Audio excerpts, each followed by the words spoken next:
They will be mild. They will be medium takes. Medium takes. Not spicy. Thanks, hot sauce. Next week, we're going to be watching Matrix 3, a.k.a. Revolutions, ahead of Matrix 4 coming out. Resurrections. Resurrections.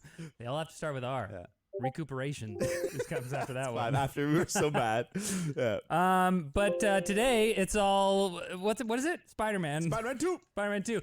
What do we do now? Slogans? James isn't here. We're a mess. It's slogans. David, what did you think of the movie? Man, it really sucks when a movie you loved when you were younger is so much worse than you remember. So it's a good thing Spider-Man 2 is as thrilling, campy, touchingly cheesy, beautiful, and sexy as the day I left her. 8.8 out of 10. Wow. I love this movie. This is probably the movie I can say with like a fair certain degree of certainty. That's exactly the expression. That this is the movie I've seen the most in my entire life. Oh, wow. I had the UMD for PSP. It was the first thing I got on my PSP. The what? The UMD, the Universal Media Disc. Oh. Physical media. The physical media of this. And so it was at a time where the PSP was my portal to the world. And I watched that movie over and over and over and over and over everywhere I went. So PSP. Spider-Man 2 is the bomb. It's a pretty good portal to the world to have in 2000, whenever that was. 6, 5. Yeah. It was the best. That was a hot item. For sure. They made a South Park about it. So David loves it. Madison? Can you go first? Okay. I'm scared to go first, though. All right. The webs come out of his body. He excretes them. It's like, here, let me save your life by squooshing some of my internal fluids onto you. I'd rather die. Thank you. This is a... Okay, wait. I feel like I need to change this. Damn. This is a okay movie with some pretty good moments, but it's hard for me to synthesize a real opinion on it thanks to weird grade 10 nostalgia that I have a hard time processing. I'm giving it a 7 out of 10. Sure. But what I wrote after I watched it was that's a 4 out of 10 plus 3 points for Dashboard Confessional in the credits. Because I didn't super enjoy it, but it might be just because I had the wrong frame of mind. I don't know. I feel like I'm coming into this not really as a huge Spider-Man fan. I like Spider-Man, but, you know, I never loved him. I don't relate to him as much as other people do. But we'll have to see. Maybe you can change my mind. I certainly hope so. Because there's a lot of people that think that this might be the best superhero movie ever. I am one of them. Yes, as we've seen. Yeah. All right. Madison, are you ready? Maybe. Peter always talks about his amazing commitment that he's made. Everyone is depressed in this movie. This movie makes me depressed. Everyone sounds the same, and this movie also gave me nightmares. 6 out of 10. Yes! Oh, wow. Okay. Yes! It's me versus the world. Thank you, Madison. That is not to say I didn't greatly enjoy this movie. I just also am kind of comparing it to the other Spider-Man movies, which I liked a lot more. Which, the amazing ones or the Tom All Holland of them. ones? I liked all of them You like more the than I amazing liked ones? these ones. Wow. Yeah. See, Andrew- I haven't seen a single one of the amazing ones with Andrew Garfield. I think I watched the Amazing movies, like the Amazing Spider-Man movies, before I had really seen any other Marvel content. So it was like, oh my god, superheroes are kind of fucking cool. Well, that's what's funny about the amazing, the Amazing Spider-Man. There were 2 of them, right? With Andrew Garfield. Yep. And when did those come out? 2010-ish, 11, 12. Also around the same time that kind of Marvel was starting the MCU. Yeah, Yeah. because 2012 Because was that's Sony. Avengers. All the Spider-Man movies are Sony. They've traditionally been a separate thing And they because of basically- licensing and all this. Yeah, they have to make a Spider-Man movie every 5 years to maintain the rights. So those movies were like more of a like, we got to get something done. Really? To Oh keep my the Spider-Man gosh, rights. I didn't know that. Oh. So the first one's pretty decent, I think. The second one's total garbage. It's just like a bloated mess. But the one thing that those ones do way better than the Tobey Maguire ones is that like their romantic chemistry exists. It's not like my. disgustingly awkward and like Right. you can.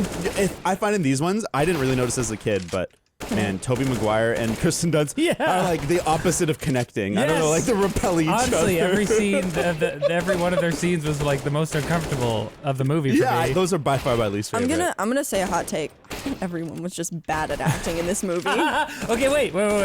So you have not seen this movie before? Or have you? I maybe did. Like, I think I saw part of this movie sitting in like a movie theater, like test thing. Oh. Like one of the stores where you go to buy a home theater. Right. This was playing on one of the screens. And I saw like Okay. 20 minutes of it and was Right. like, okay, never like But finished it. you were very young. Yeah. Yeah, right. Because like, I I was, know like, that I've seen movies when I was like, you know. I was what, probably like 7 or something because Yeah, I was yeah. 4 when this came out. You're like, I've seen that movie, but really you just kind of have like flashes and impressions. Yeah. Okay, well, we definitely need to get into, because I'm more excited now. I thought I was gonna have to hold this burden alone, but No. Madison is here to back me up. After this message from our sponsor. They're Just Movies is supported by Manscaped, the best in men's below-the-belt grooming. Manscaped offers precision-engineered tools for your family jewels, including their 4th-generation trimmer, the Lawnmower 4.0. Its new wireless charging system removes the need to bring cables with you and is compatible with most Qi charging pads. The Lawnmower 4.0 includes ceramic blades with skin-safe tech, reducing nicks and cuts, and it's cordless, waterproof, and gets 90 minutes of use on a full charge. Head to manscaped.com/carpool20, is that still the code? I guess so. And get 20% off and free shipping today. We're also brought to you by Private Internet Access VPN. Private Internet Access helps you hide your true IP address so you can bypass geo-restrictions and censorship. You can connect up to 10 devices at once, and it includes an internet kill switch. I will not die, monster. Perfect. If your VPN gets disconnected involuntarily. PIA is available for Windows, Mac, Android, iOS, and even as a dang Chrome extension, so check it out at lmg.gg/carpoolcritics. And with that, it's time for the podcast. Spider-Man. I'm a little bit sad you guys don't like it. I get it. I feel like there's a certain tone to this movie. And it's one of those movies that has a strong flavor. Yeah. And I think that's something I really appreciated. There's What's the flavor? Can you describe the profile? It's horror. And that's the thing that I think I really like about it, is that it's Yeah. you Parts. can really parts for sure. It's still a family-friendly superhero movie, but what I like, the scenes I like the best are when you can see Sam Raimi poking through, like when Right. Otto Octavius is splayed out on the surgery table, Yeah. and the arms come alive and start killing everyone. Oh Heck my- of a visual. It's a heck of a visual. And a whole sequence. the whole No, it's the- awesome. The part where he wakes up and I'm like, wait. The chip's gone. Wait, what's happening? And he just goes, no. And Yeah. I had to pause the movie because I was like, Real Darth Vader moment. yeah. Well, and I was just imagining, like, what would I do Oh, if suddenly another entity is essentially taking over my body? I would want to die. Yeah, that's a whole element. I feel like they didn't. Well, I guess it makes sense that they didn't explore how, like, he's like, oh, they're taking over. Like, I feel violated or whatever because they are kind of taking over his mind too. So he thinks that he's making these decisions to a certain extent. I think I agree. I love how they set him up as a good guy before the arms take over, and like I like those little bits of warmth that you see, and like him and his wife, and you're like, oh, I really care, and like he loses her, and you're like, oh man, like yeah, he would turn. But I agree, the jump from good to villain happens a little too quick. There's not like that gray zone of him transitioning. It's Right. like he almost immediately, as soon as the arms take over, goes and robs a bank and grabs an old lady and tries to kill her, and like Yeah. The gray zone was on like the weird dock thing, I think. for one scene. But eh? it was him going, something's talking to me in my brain. What the fuck? Yeah. Oh, the chip's gone, duh. And then just, I'm gonna go rob a bank and murder people. I did really appreciate how this movie does the work to have a connection between the villain and the hero. A lot of times, we in the modern and Marvel has struggled with this a little bit. They've tried, but I think it works the best when the hero and the villain have like a personal relationship, Yes, and 100%. there is like the real drama is them working through that, not like who's gonna punch each other out first. You know. Well, and one thing I really love is that at the end, what helps Peter overcome is the growth he had to do, understanding that sometimes responsibility that comes with power means great sacrifice. Right. And that's what his journey is realizing that he has to be Spider-Man. He has to give up to do these things. And that's the lesson he has to teach Otto. He's like you have to sacrifice, right? Like you have to sacrifice to be the best you can be. Right. And by him experiencing that arc throughout the movie, you really get the sense that it gets through to Otto, and like he sacrifices himself. So that's, I think, a strength of the arcs for me. Speaking of the journey, I'm gonna do the synopsis. Just this movie is from 2004. It's been a while. Let's recap. 2 years after the events of Spider-Man 1, life sucks for Peter Parker. He's missing his university classes, he's late on rent, his Aunt May is facing eviction, he's estranged from his love interest Mary Jane and his best friend Harry Osborn, who seeks revenge against Spider-Man for killing his father the Green Goblin. And to make things worse, Peter's powers are I screwed that up. Dang it. And to make things worse, Peter's powers are periodically petering out. Hey! Thank you. Harry invites Peter to meet nuclear scientist Otto Octavius, who's working on an Oscorp fusion project. Octavius befriends and mentors Peter, who idolizes him. But when his reactor destabilizes during a public demonstration, Octavius's wife dies, and 4 artificially intelligent robot arms are fused to his spine. You know when that happens. Still Wednesday. Not the type of fusion we were going for. Influenced by his murderous robot arms, Octavius escapes the hospital and vows to build a working reactor. Mary Jane, exasperated with Peter's flakiness, gets engaged to the son of Daily Bugle editor J. Jonah Jameson, making Peter so distraught he loses his powers entirely. He quits being Spider-Man and his life immediately starts getting better.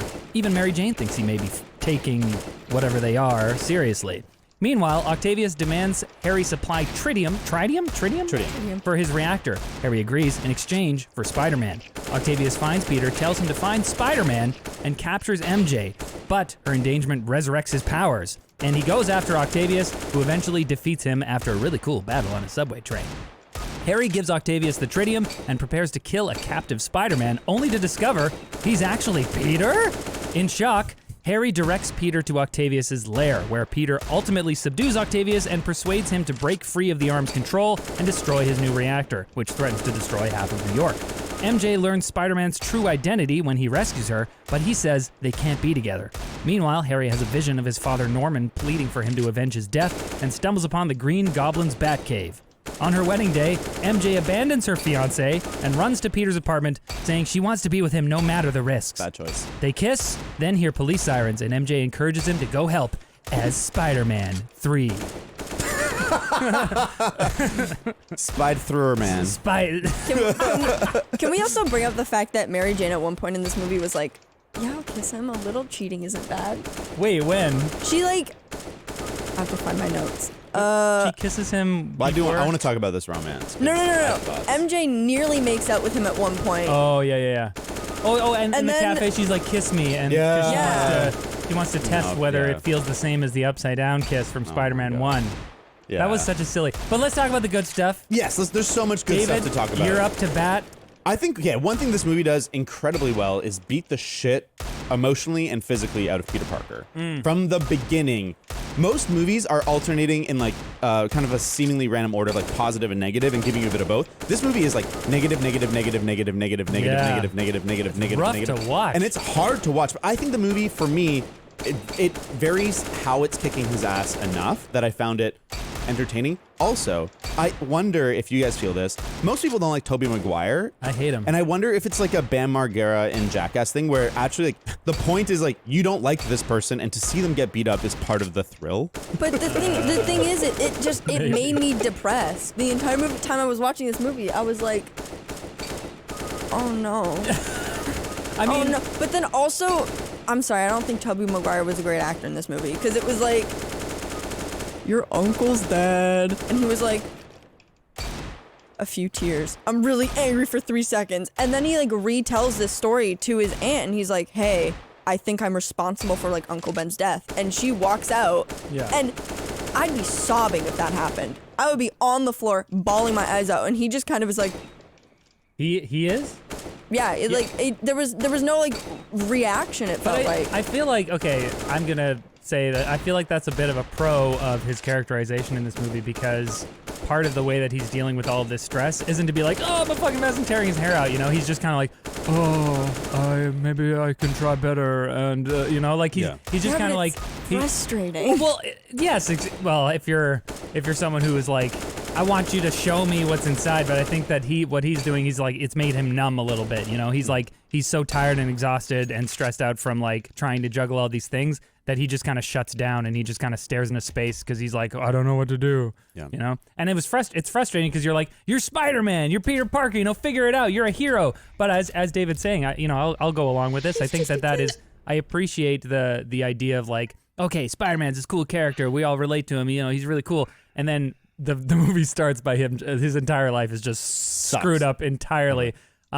Yeah, that wasn't really the part that bothered me. We'll get more into that, but I did appreciate early on how that's kind of like a subverting expectations thing. Totally. Well, and I think that I agree, it subverts expectations. Comedy of errors in the beginning. But it's also something that in the grand scheme of our superhero oversaturation doesn't really exist too many other places, where it's not just a power fantasy of wouldn't it be fucking sick to be Spider-Man? It's actually being Spider-Man kind of fucking sucks. Yeah. And I appreciate that, and I find it still fresh today. Because like every MCU movie, like every DCEU movie, it's all like, yo, being Batman though, that'd be fucking tight, dude. Yeah. That'd be fucking I tight. feel like the Tom Holland movies kind of do a better job at being like, hey, this is literally a kid who has superpowers and like doesn't know what he's doing, and he wants a girlfriend, he wants a normal life, but surprise, he can shoot fucking webs. Oh, I'm sorry, Mrs. Stark. Oh, I'm just trying to. Yeah, exactly. But I Like, think that I think that's also my issue.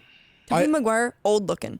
Well, yeah, He's but not a kid. for sure. But he's also like is an older Spider-Man. Like that's a Spider-Man who's been Spider-Man for a while. Yeah, he's in university, not high school. Yeah.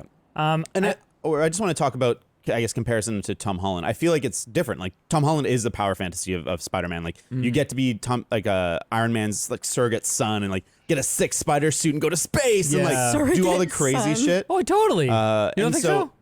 I mean, no, it definitely is like, Daddy. Tony Stark is totally his Totally a surrogate surrogate father. father. Yeah. Anyways, I feel like to me, Tom Holland is the better Spider-Man, but I feel like Toby is the better Peter in the sense of like being a pathetic nerd loser. See, that's And so so- funny because, like, I feel like again, I have to give the caveat that I'm not like a huge Spider-Man fan, but I did see some of I watched some of the animated series. I thought that was cool on Fox Kids on Saturday mornings, Channel 28 up here in Canada. And I got the feeling from that he's not like a pathetic dweeb loser. He's like this like sassy. I mean, in school, I guess he was a nerd and he was bullied by the big guys or whatever. But he's sassy and he's snarky and he's sarcastic and he's very smart and he's kind of got his like stuff together, even though he's like he's juggling, and obviously like Mary Jane's in danger because of his antics and stuff. His I antics. very much thought it was supposed to be like he puts on a mask, he's a different persona. But this movie, it feels like he puts on the mask, he's still the depressed teenage kid. He has cool acrobatic moves. Yeah, but it's like there was And no really bad one-liners. Yeah. It was like I was looking for the quippiness of like even the Amazing Spider-Man, which people apparently don't really like.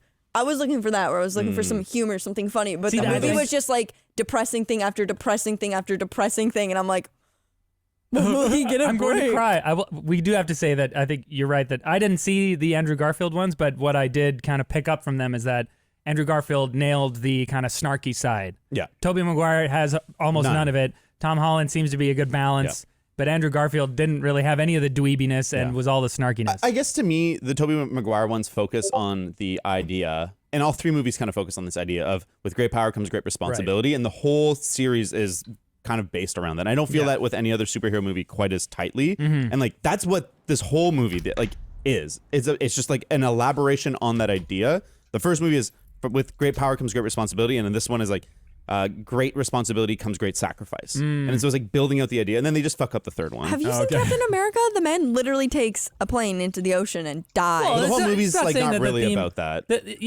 It's not saying that the It's theme can't building be up in other to it. movies. I think what David's saying though is that like Spider-Man 1 and 2 do a really good job of like having the central theme and actually paying off on the setup of like, hey, this is what these movies are about, and they are. I think what frustrates me about the beginning sequence where everything's going wrong, despite it like being cool as like a subversion, I think what frustrates me about it is the fact that what's screwing up his life isn't necessarily being Spider-Man. Like maybe it's the stress of trying to juggle all these things at once, but like we don't really see him doing a thing as Spider-Man and then like showing up late for something, Like he shows up late to class because he Was at a job, right.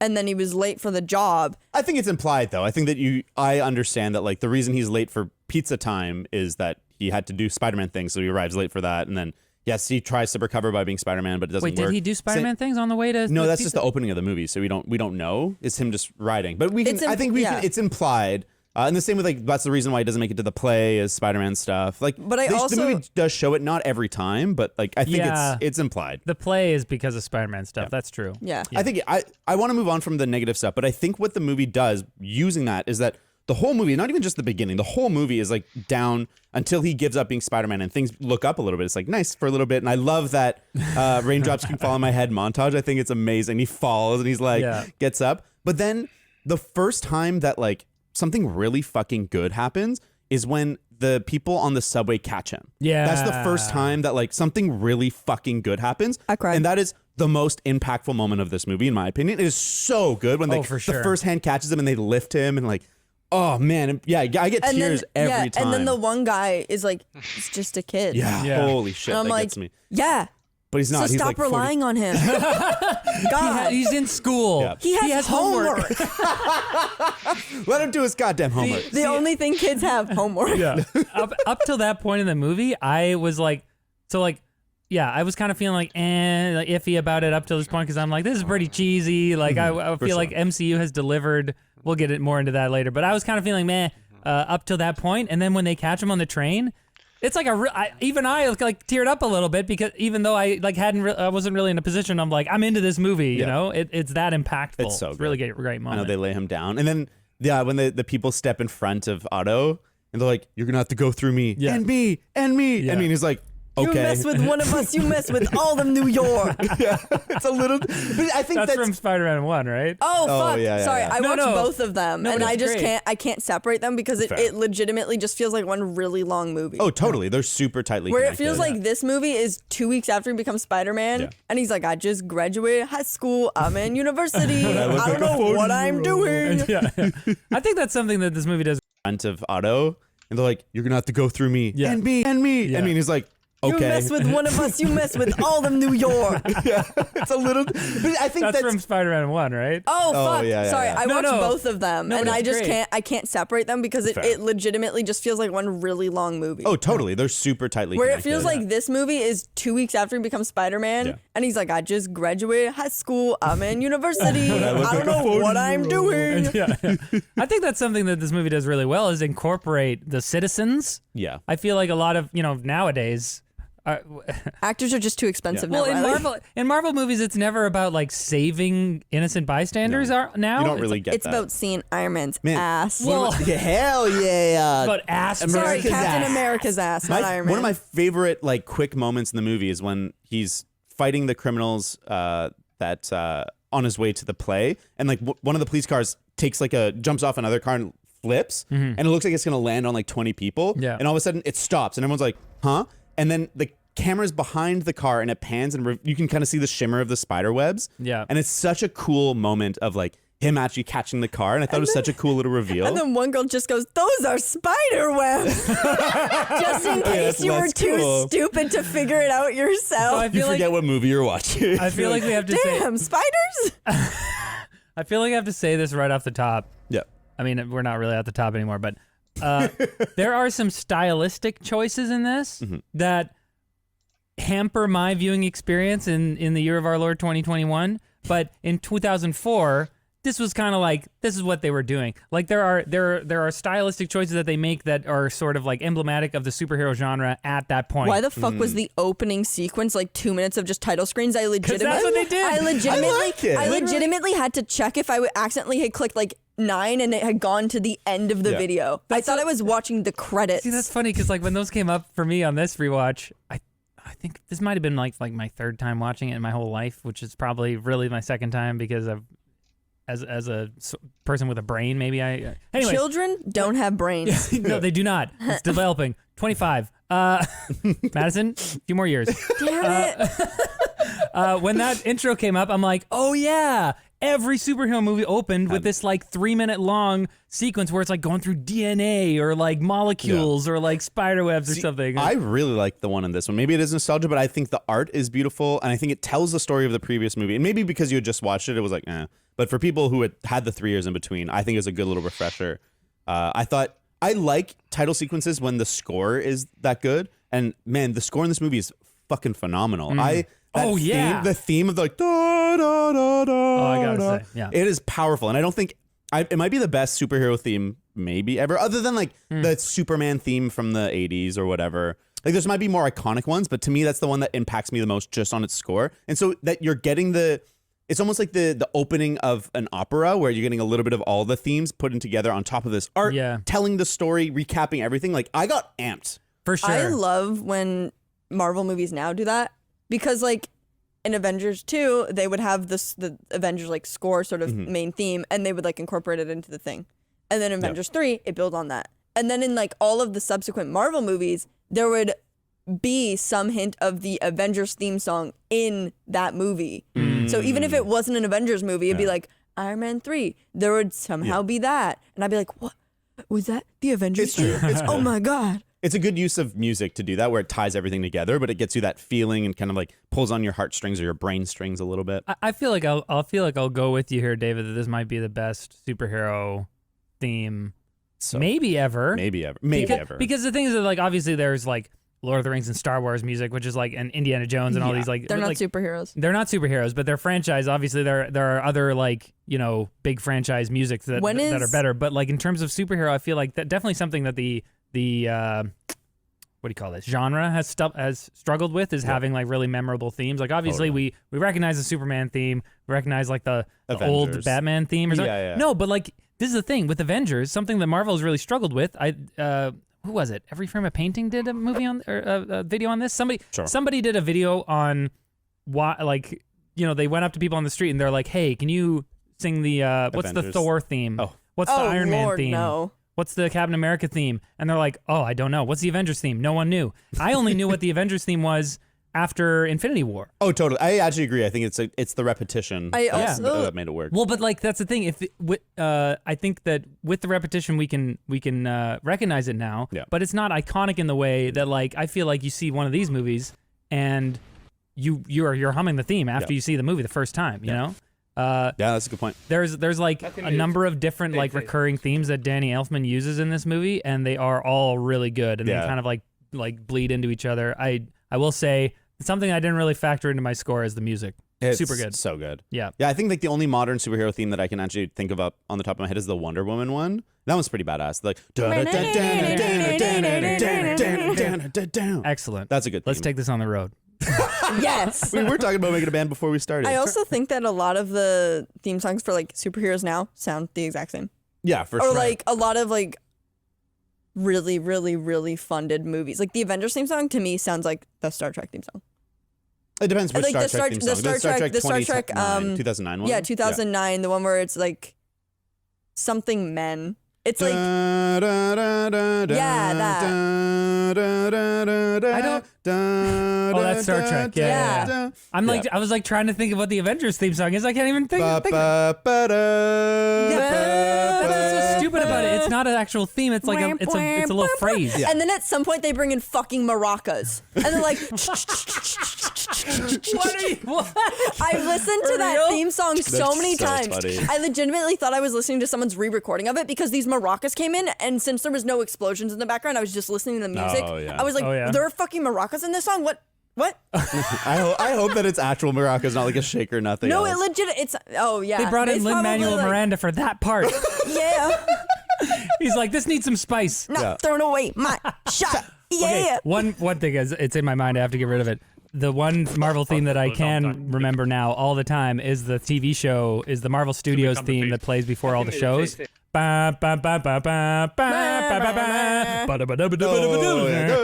good one. They should have used that earlier. That should be what they use in every movie. Yeah, exactly. Every emotional moment. See, I think that the Marvel ones, because Marvel has the intros where they're all kind of the same, and sometimes they'll change like one character, but it's like the red, and then you're kind of looking at through like glass, and you see all these superheroes, and you're like, oh, that's Captain America, that's Iron Man, blah, blah. But they're a lot shorter than the Spider-Man was, and I think that's why I was like, why is this so long? For sure, yeah, that's just like, this is what I'm saying. It's just like a stylistic choice that they were all making. I'm 2022. I'm 22. I use TikTok. I'm like, why is this intro so fucking long? Like, I came here to watch a movie, not credits. I mean, like, that's interesting though. Like, Scroll. I mean, if we go back even farther, like, if you're watching an even older movie, you're gonna be sitting for like 10 minutes waiting for the credits to go to be done before the actual movie starts. Because they thought it was important to like get across that, like, hey, this isn't all about your entertainment. It's also about appreciating this work that all these people worked on. So they should just do what Marvel does and put a scene after the credits. Then I will stay and watch them. But you're not actually watching the credits. You're just talking to your friends. Yeah. But I'll look. You're supposed to read I like the to name read them of all the grips. and then be like, and just look for stupid names or like my name. I do always look for David's. We have gone on a huge tangent. I'm so sorry. Let's talk about the characters again. All right. Because we talked a little bit about Mary Jane. MJ. What's everyone's opinion? Not great. I don't like her.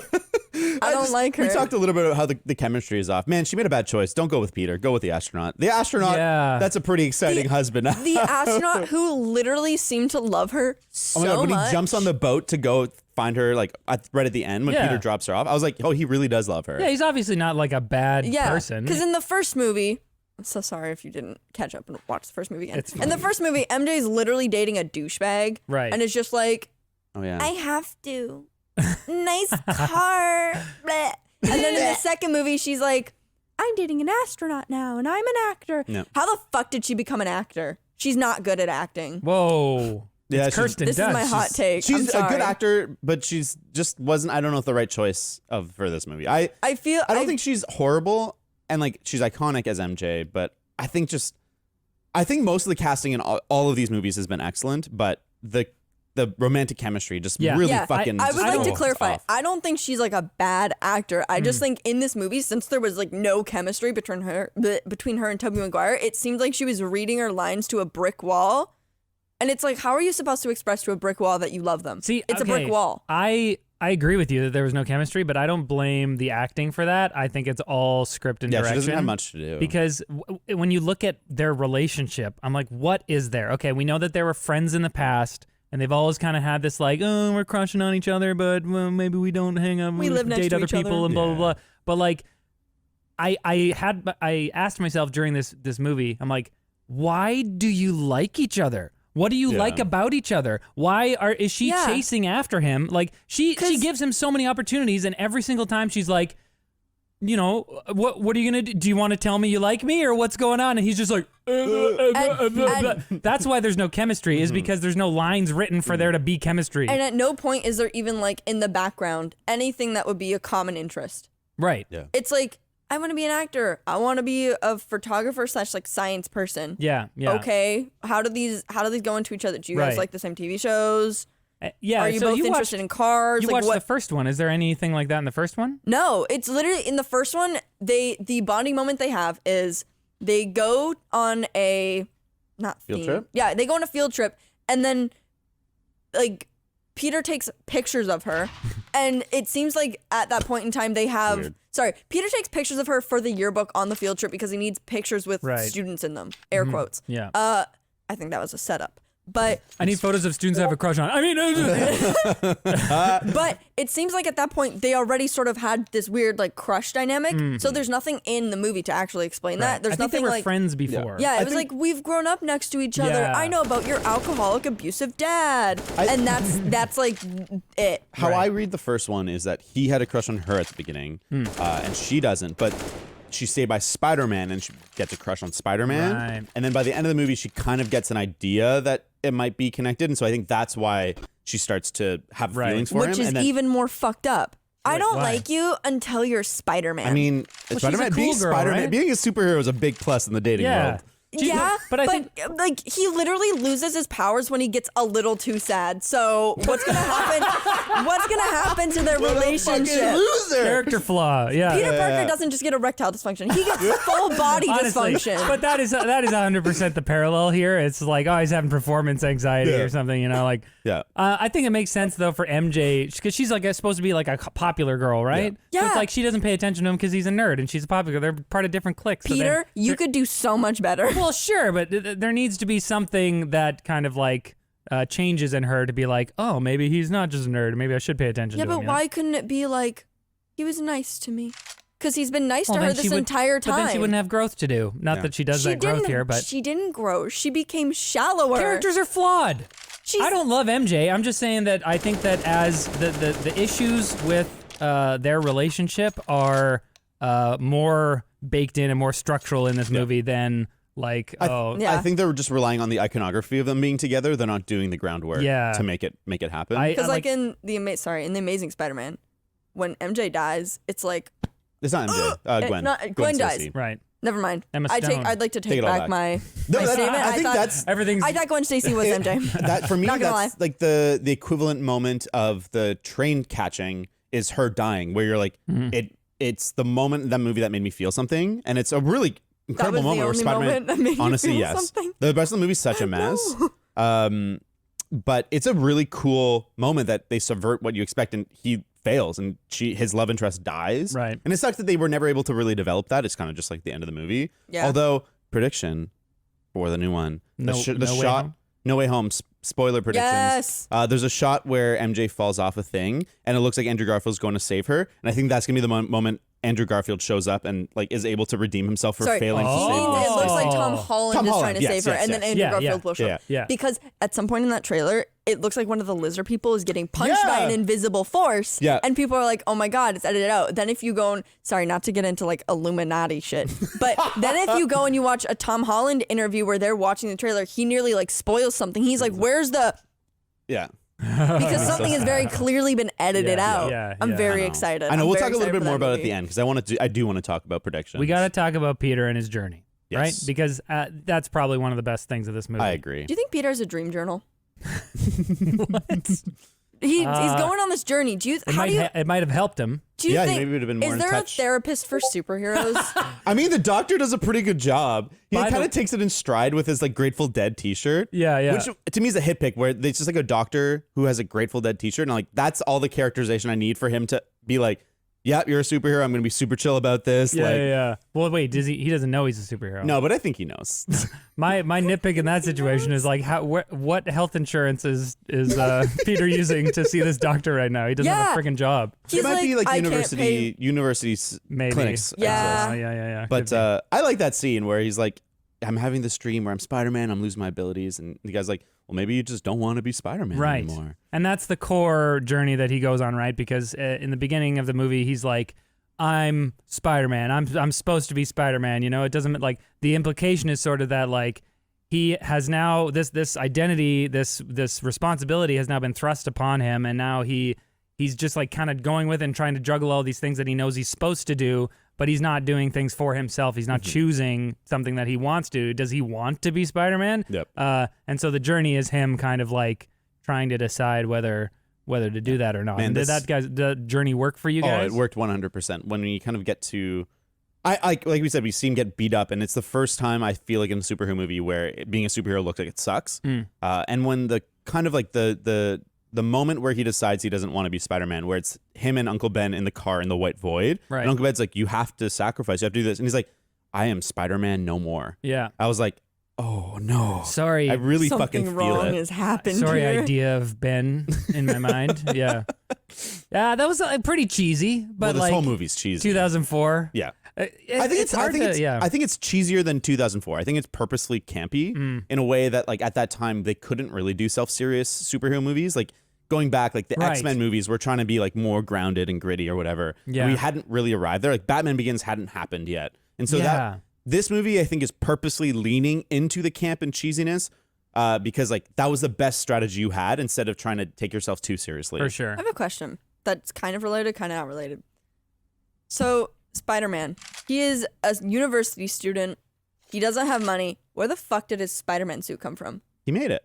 Yeah, but like how? That's definitely a question I had as well when he's in the elevator and they're Man, like, you cool guys are- Spidey suit, where'd you get it? He's like, I made it. I'm like, you made that? It literally You're looks a like photographer. yeah, You're not a seamstress. it's like- seamster. Dude, it came out of his arms.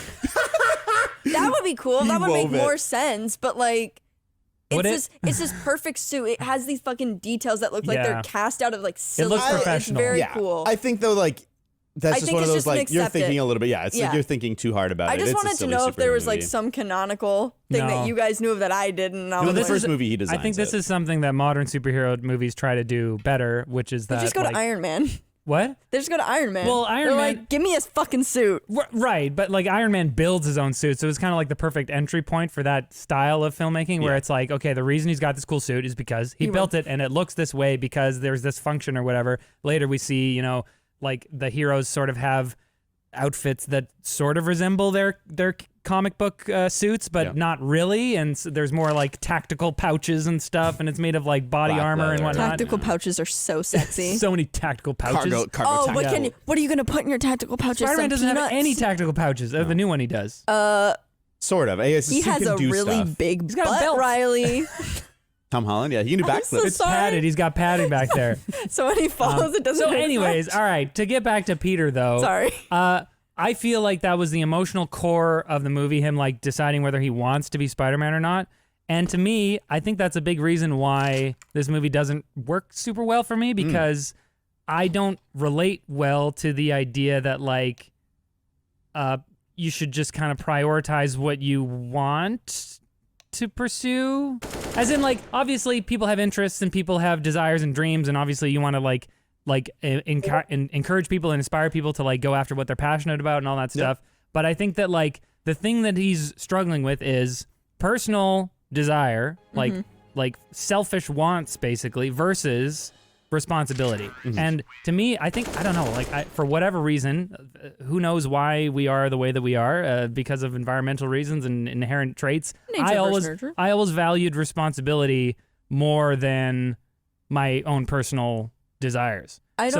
Sorry. So like I feel like watching this movie, I understood later. I kind of was like thinking about it as I like drove to work. I was like, why don't I like this movie? And I realized that it's because of this. It's because as a kid, I was like, responsibility. I want to help people. You know, I went to university and I like tried to go into things that I thought would lead to a job where I would help people instead of like going to something creative, which is where I ended up anyways. Yeah. So I guess I should have prioritized that. Bringing joy to people via content is helping them, right? Maybe the most important job. Maybe that's the lesson. But I am, like, how did you guys feel about it? Because I feel like some people maybe watch this and they are struggling with that and they don't know what to prioritize. And I think it's an important conclusion to the arc that he ends up choosing to do the thing, choosing to do the responsible thing because he wants to. As Spock once said, the needs of the many outweigh the needs of the few. Okay, but this is the thing, is that like he kind of had to synthesize the two. He had to realize that like, okay, what I really want to do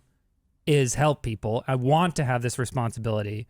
And so like making that choice and seeing how, because like Dr. Octopus is a good foil in a way as well, because he kind of represents selfish want. But it's also like for the greater good, but he gets lost in it. Right. Lost in the sauce. Because I know that he's a foil. I know that he's a foil for Peter, but it was hard for me to kind of put the pieces together, because it's like, okay, he's smart, he's a genius, he has responsibilities, but like it's kind of like the triggering point there is where it breaks for him, where the inhibitor chip snaps, and then he's like, I want this, even though it's not good. Yeah. Did that kind of like did he resonate with you? Did you guys like the character of what's his name? Otto Octavius. Yeah. I think that going back to sort of the Spider-Man stuff, sorry to just throw away the end point. Like Peter Parker has Spider-Man abilities. He suddenly just has muscles and stuff, and he's like, wow, oh my goodness, cool, I just have these abilities. I can't date MJ because I can't protect her. But then he does nothing to actually like improve. He doesn't go out and he's not like going to the superhero gym. I don't know, like going out on the streets and like practicing web slinging. He's not going out and like practicing techniques, figuring out how to like best his abilities and like figure out how to maximize like what is the best way to sling webs if I'm trying to incapacitate someone? What is the best way to do this? Like it doesn't feel like he's setting a goal to like solve his issues. It just feels like he's going, oh wow, I can't protect MJ, she could get hurt. But then like not.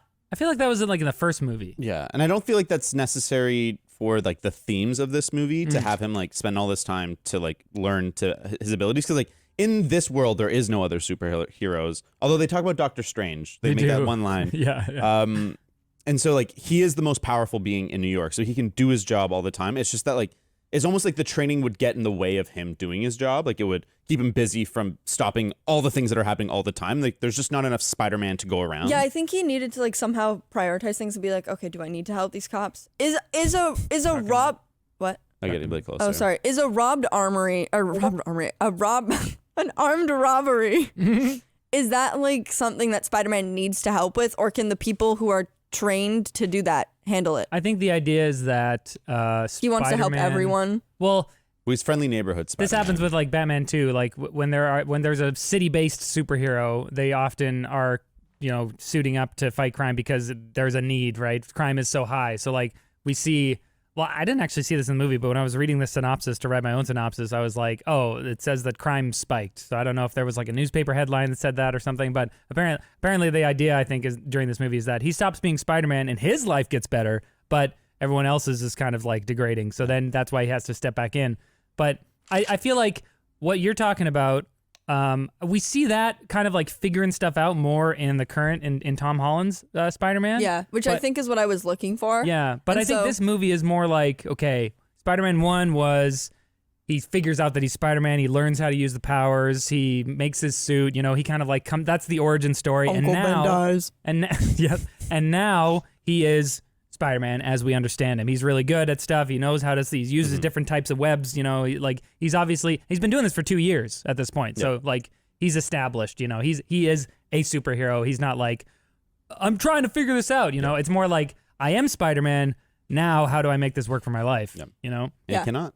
He cannot. He cannot. But let's go back to the Otto question. Yes. Does Otto's journey and his personal struggle fit well as a foil to Spider-Man? And I think it does. I really think that it's the twisted version of what Spider-Man's going through, and the purity and the goodness in Spider-Man is what saves the day. Right. I really like that, and I think that for me it's a big strength of the movie. And it's a little bit cheesy. It's a little bit super emotional, but like I said, this movie I think is leaning into it, and I go there. I go with it, and I really appreciate it.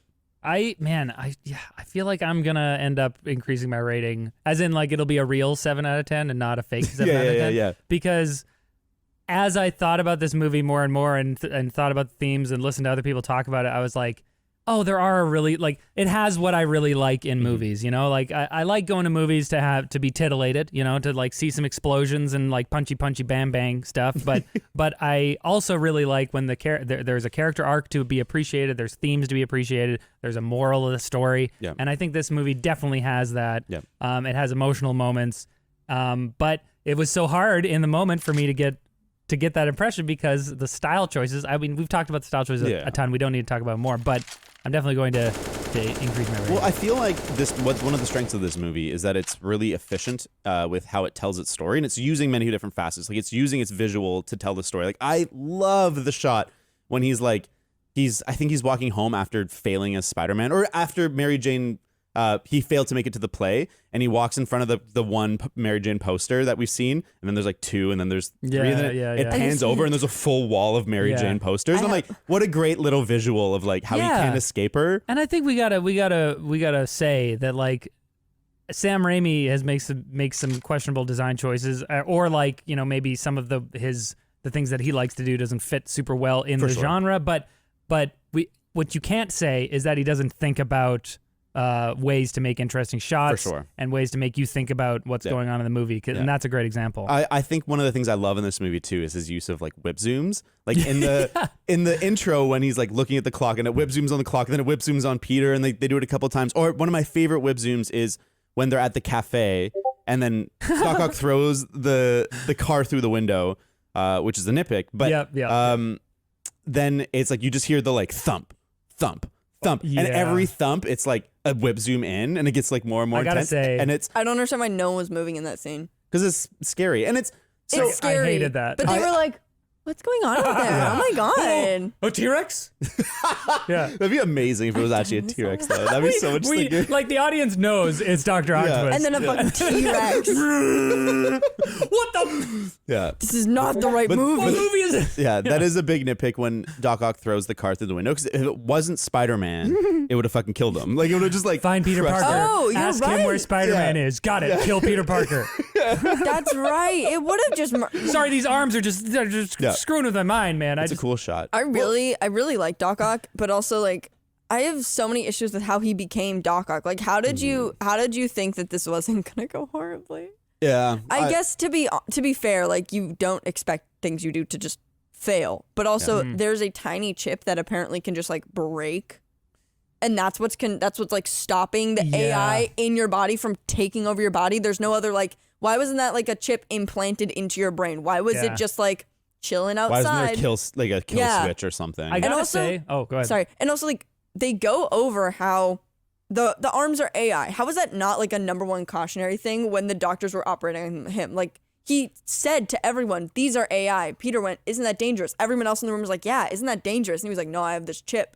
And then he gets operated on by these doctors who seemingly were not told anything about these arms. Yeah, to be fair, I mean the doctors, they're surgeons, not mechanical engineers. Also, are the arms like attached like directly into his spine? Yeah. Yeah, we How see much do they weigh? very heavy. But because they're just on his spine. well, his back is probably killing him. Although they support his weight too. Oh yeah, I guess. But Yeah. when he lifts them all up, wouldn't you just fall backwards? Well, that would hurt. Yeah. They'd just be like, No, but they go forward. So Yeah, they counterbalance and they Okay. they do It's stuff. There's physics going there's on like, here. there was a thing that went around his midsection and kind of fused to his oh. lower torso. yeah. I just thought he was wearing a fancy belt. What do you guys think of the CG in this movie? I think that it think it's mostly good. holds up pretty well. Yeah. There's a couple moments of like full CG Doc Ock or full CG Yeah. Spider-Man that are like a little bit like 2004. Honestly, sorry. Oh no, but just like I think they did a really good job designing the special effects around like giving you practical moments that I was convinced a lot of the time. Yeah, no, I legitimately at no point was like, oh, this is from 2004 fucking CGI. Like there was Yeah. no moment where I could pick out that's bad. Totally. Yeah, having just watched Matrix 2, where there are Oh, some no. like truly heinous moments where you're just like, this is a video game right now. This one actually holds up pretty well. Yeah. I think partially because like so much of it takes place in a city, and at that time it was probably relatively easy to make realistic looking like buildings. Yeah. So then when you have like a pretty CG looking guy, but he's moving really fast against like a city backdrop, it's like, I gotta say the web slinging though, where it's just a CG web slinging in midair, it's like, all right, that's pretty fake, but Totally. I agree. And I think the Doc Ock stuff is better, especially when it's like from behind. Like the Doc Ock stuff looks good, but I like the fights. I really like the fight post-bank choreography fight is awesome. Yeah. Yeah, when he like when they're just like throwing stuff at each other, or like I love when he launches himself from the like fabric or the textile factory or whatever. Yeah. And he launches, and then Doc Ock pulls the dagger, and Aunt May's like, oh, how could you? And like whacks him. He's like shaming him. Yeah. I love dirty that trick. moment. But even like before that, all the like fighting each other and like throwing stuff at each other, and like when he throws the clock arm at him and Peter catches it and like launches it back at him, it just has this incredible weight and kinetic energy to it, and like they really nailed the fight choreography. Spider-Man is such a cool franchise for coming up with like creative superhero fights because he's so Versatile. he's such a weird. His abilities are so weird. Like he's not like flying around Punching laser people. beams in from his eyes, punching people. He's got webs and he can stick to things. I like the fact that his superpowers are like non-destructive. Right. So he can just go buck wild. It's like, oh no, you're gonna get things sticky and then like have to dissolve webs. Yeah. Well, it's like you compare it to the Superman movies, like you're saying, where it's like to make Superman fights cool, you have to have them smash through like 6 blocks at a time and like have or these like huge spin around a million times to like oh make my a tornado God. to stop something. Yeah, You know, it's so like silly. okay, but like Spider-Man, he doesn't even need to like when he saves somebody, he doesn't even to like let them gently on the ground and then take off again. He's just like, there you go, you're good. Yeah. Like made a Yeah. little trampoline for you. Yep. Yeah, a little hammock. I wonder how much of the arms were like puppeteering and practical effects versus CGI. There's a fair bit of practical arms, and like it Could I- really helps sell the illusion. Because I would assume every time the arm pops up and is like looking like a little snake, Yeah. it's a puppet. Yeah, to me that's a for big sure. hit pick is that like those arms have personality. I hate Yes. Oh, you hate No. it? I hate that. Oh no, I love it. But they have AI. How else I are know they they have supposed to AI. express themselves? Okay, but here's where the logical leap doesn't make it in my mind. All right, I'm like, okay, yes, all right, fine. They have AI. All right, you know, they have goals of their own. Why did they bake in programming to make them act like snakes? Have you like not they seen make Free little Guy? hissing noises, and Oh, that's true. they move their little Well, claws no, around as if it's a but- mouth, and they're like, I'm like, what? but Who you think programmed this? You think about it. It's probably an AI that's developing itself. It's taking over his body. That- It's using his brain. The that would be hissing cool noise- if they showed that in the movie. That But would you're be just cool. coming up with the that right hissing, now. The hissing noise is probably the only noise they can make because they're like hydraulics. That would be a pretty cool little throwaway thing to be like, oh, the AI has access to networks. It knows that its body shape is sort of similar to a snake, and so it's emulating a snake. Like maybe that could be like a 1 minute throwaway that could have thing. been, and that could have been like a thing, like it's emulating a snake, But and then honestly- Peter Parker pulls out a like flute and starts snake drumming. He's like, And then he like Doc Ock just like goes into like a woven basket Yeah. and he just like disappears. Peter, wait, Exactly. Peter Piper. Peter Piper. I was like, there's a Peter story. There's a Peter pun. See, this is something that we would maybe have in like a modern Marvel movie. They would like take the time to maybe Well, I explain think that- something. no, like this that. is something you'd have in one episode of a Spider-Man movie, or not Maybe. movie, show. Yeah. Maybe. I Sure. feel like that's just a big difference of 2004 and 2021 is that social media exists, and so like every detail gets combed over and like Yeah. gets a meme made out of it. Yeah. And like if this movie came out now, you'd have a meme like why do they act like snakes? And then it'd be like that's so dumb. You like, and so they're very much more conscientious now than they were back then. And so But I love it. I just accept it. There are some like The arms are my offensively favorite thing. There are some offensively illogical stylistic choices in this, particularly when it comes to the like oh, something happened and no one noticed. Like the car thing, that's a cool moment, but when he like gets caught there's by no the web? sound effects of the webs, and like we don't see him swinging past or whatever. It's like the car's coming and then complete silence, and they look up and the car's been caught. It's like, No, that works for me because this would probably take some like a second to be like. you do hear it. You just missed it. And the camera's on them, and you get the perspective as if it's with the car hitting them. But it's like actually that's just the director's intent, like making you think that the car's about to hit them, but then he catches well, I know it. it's the director's. No, but okay. I think Maybe I that missed it. moment works for me. I think All like, but yeah, you're right. The other example I was going to use though, and maybe these are the only two the big ones that I'm thinking of, is like when Harry gives Octavius the tritium, and Octavius goes to the safe, and Harry takes the dagger and starts walking towards Peter, yeah. but then he looks back at the He's safe, gone. and Octavius is gone. He left in complete silence. And he looks over and he's like climbing over the balcony. I'm like, so His metal before he makes enough noise to simulate a T-Rex, and now he can do a Batman and just vanish immediately silently. Yeah, silly. all right. it's the snake arms. They just slithered away, Riley. He looks back, he sees Harry isn't looking. He's like, No, he's like, guys, we have to be we have to tiptoe. Everyone snakes. shut the fuck up for this dramatic you have to be moment. the tritium is really fragile, so he has to be much more careful. Yeah. No, I agree. I think there's a lot I that's just love the image of him walking on the tiptoes of the claws. I think that this movie has a lot of stuff that's for the convenience of the audience, and it's you have to suspend your disbelief for sure to enjoy it, and I definitely do. Can we talk about James Franco's character Let's for a little do bit? it. I Harry? hate him so much. He's my least favorite character ever. Oh, really? Not ever, but- I kind of like what they do with him in this movie. Like, I love that I- one of the first moments you think things are going to be looking nice is when Peter walks in on the surprise birthday party. Yeah. I know this is pathetic, but just like two people. what do you mean? It's just two people. Oh, well, that's all the friends he has. Aw, But yeah. sad. Anyways, that was a Supposed joke, to but it was a seem bad kind of- joke. yeah. Now I feel bad. No. But you're like, oh, this is like maybe going to be a nice thing. But then very quickly, Harry's like, yo, tell me where Spider-Man is. I thought you were my fucking friend, man. Yeah, Why yeah. won't you tell me where he is? And like, you can It's like, tell. this is why I don't text you. Yeah, exactly. And he's like, even before that, he's like, you haven't answered my calls, buddy. And you're just like, I feel the tension in that Yeah. friendship in a real way. And I think they did a really good job building towards Harry being the Hobgoblin. Mm-hmm. And it sucks in the third one that they totally fucked it up. But in this movie, I really like that they take the time to build up towards that. And Definitely. Okay. I like that end point where like he's like, oh, I can't wait to find out who Spider-Man is. And then he like can't do it. And he's so shocked. Yeah, yeah. Oh, I love That's that. a great moment. I It's feel pizza like time. I didn't realize there was a third movie. So I was like, why is there so much focus on this dude being angry? And that's why I didn't like him. There's nothing wrong with James Franco.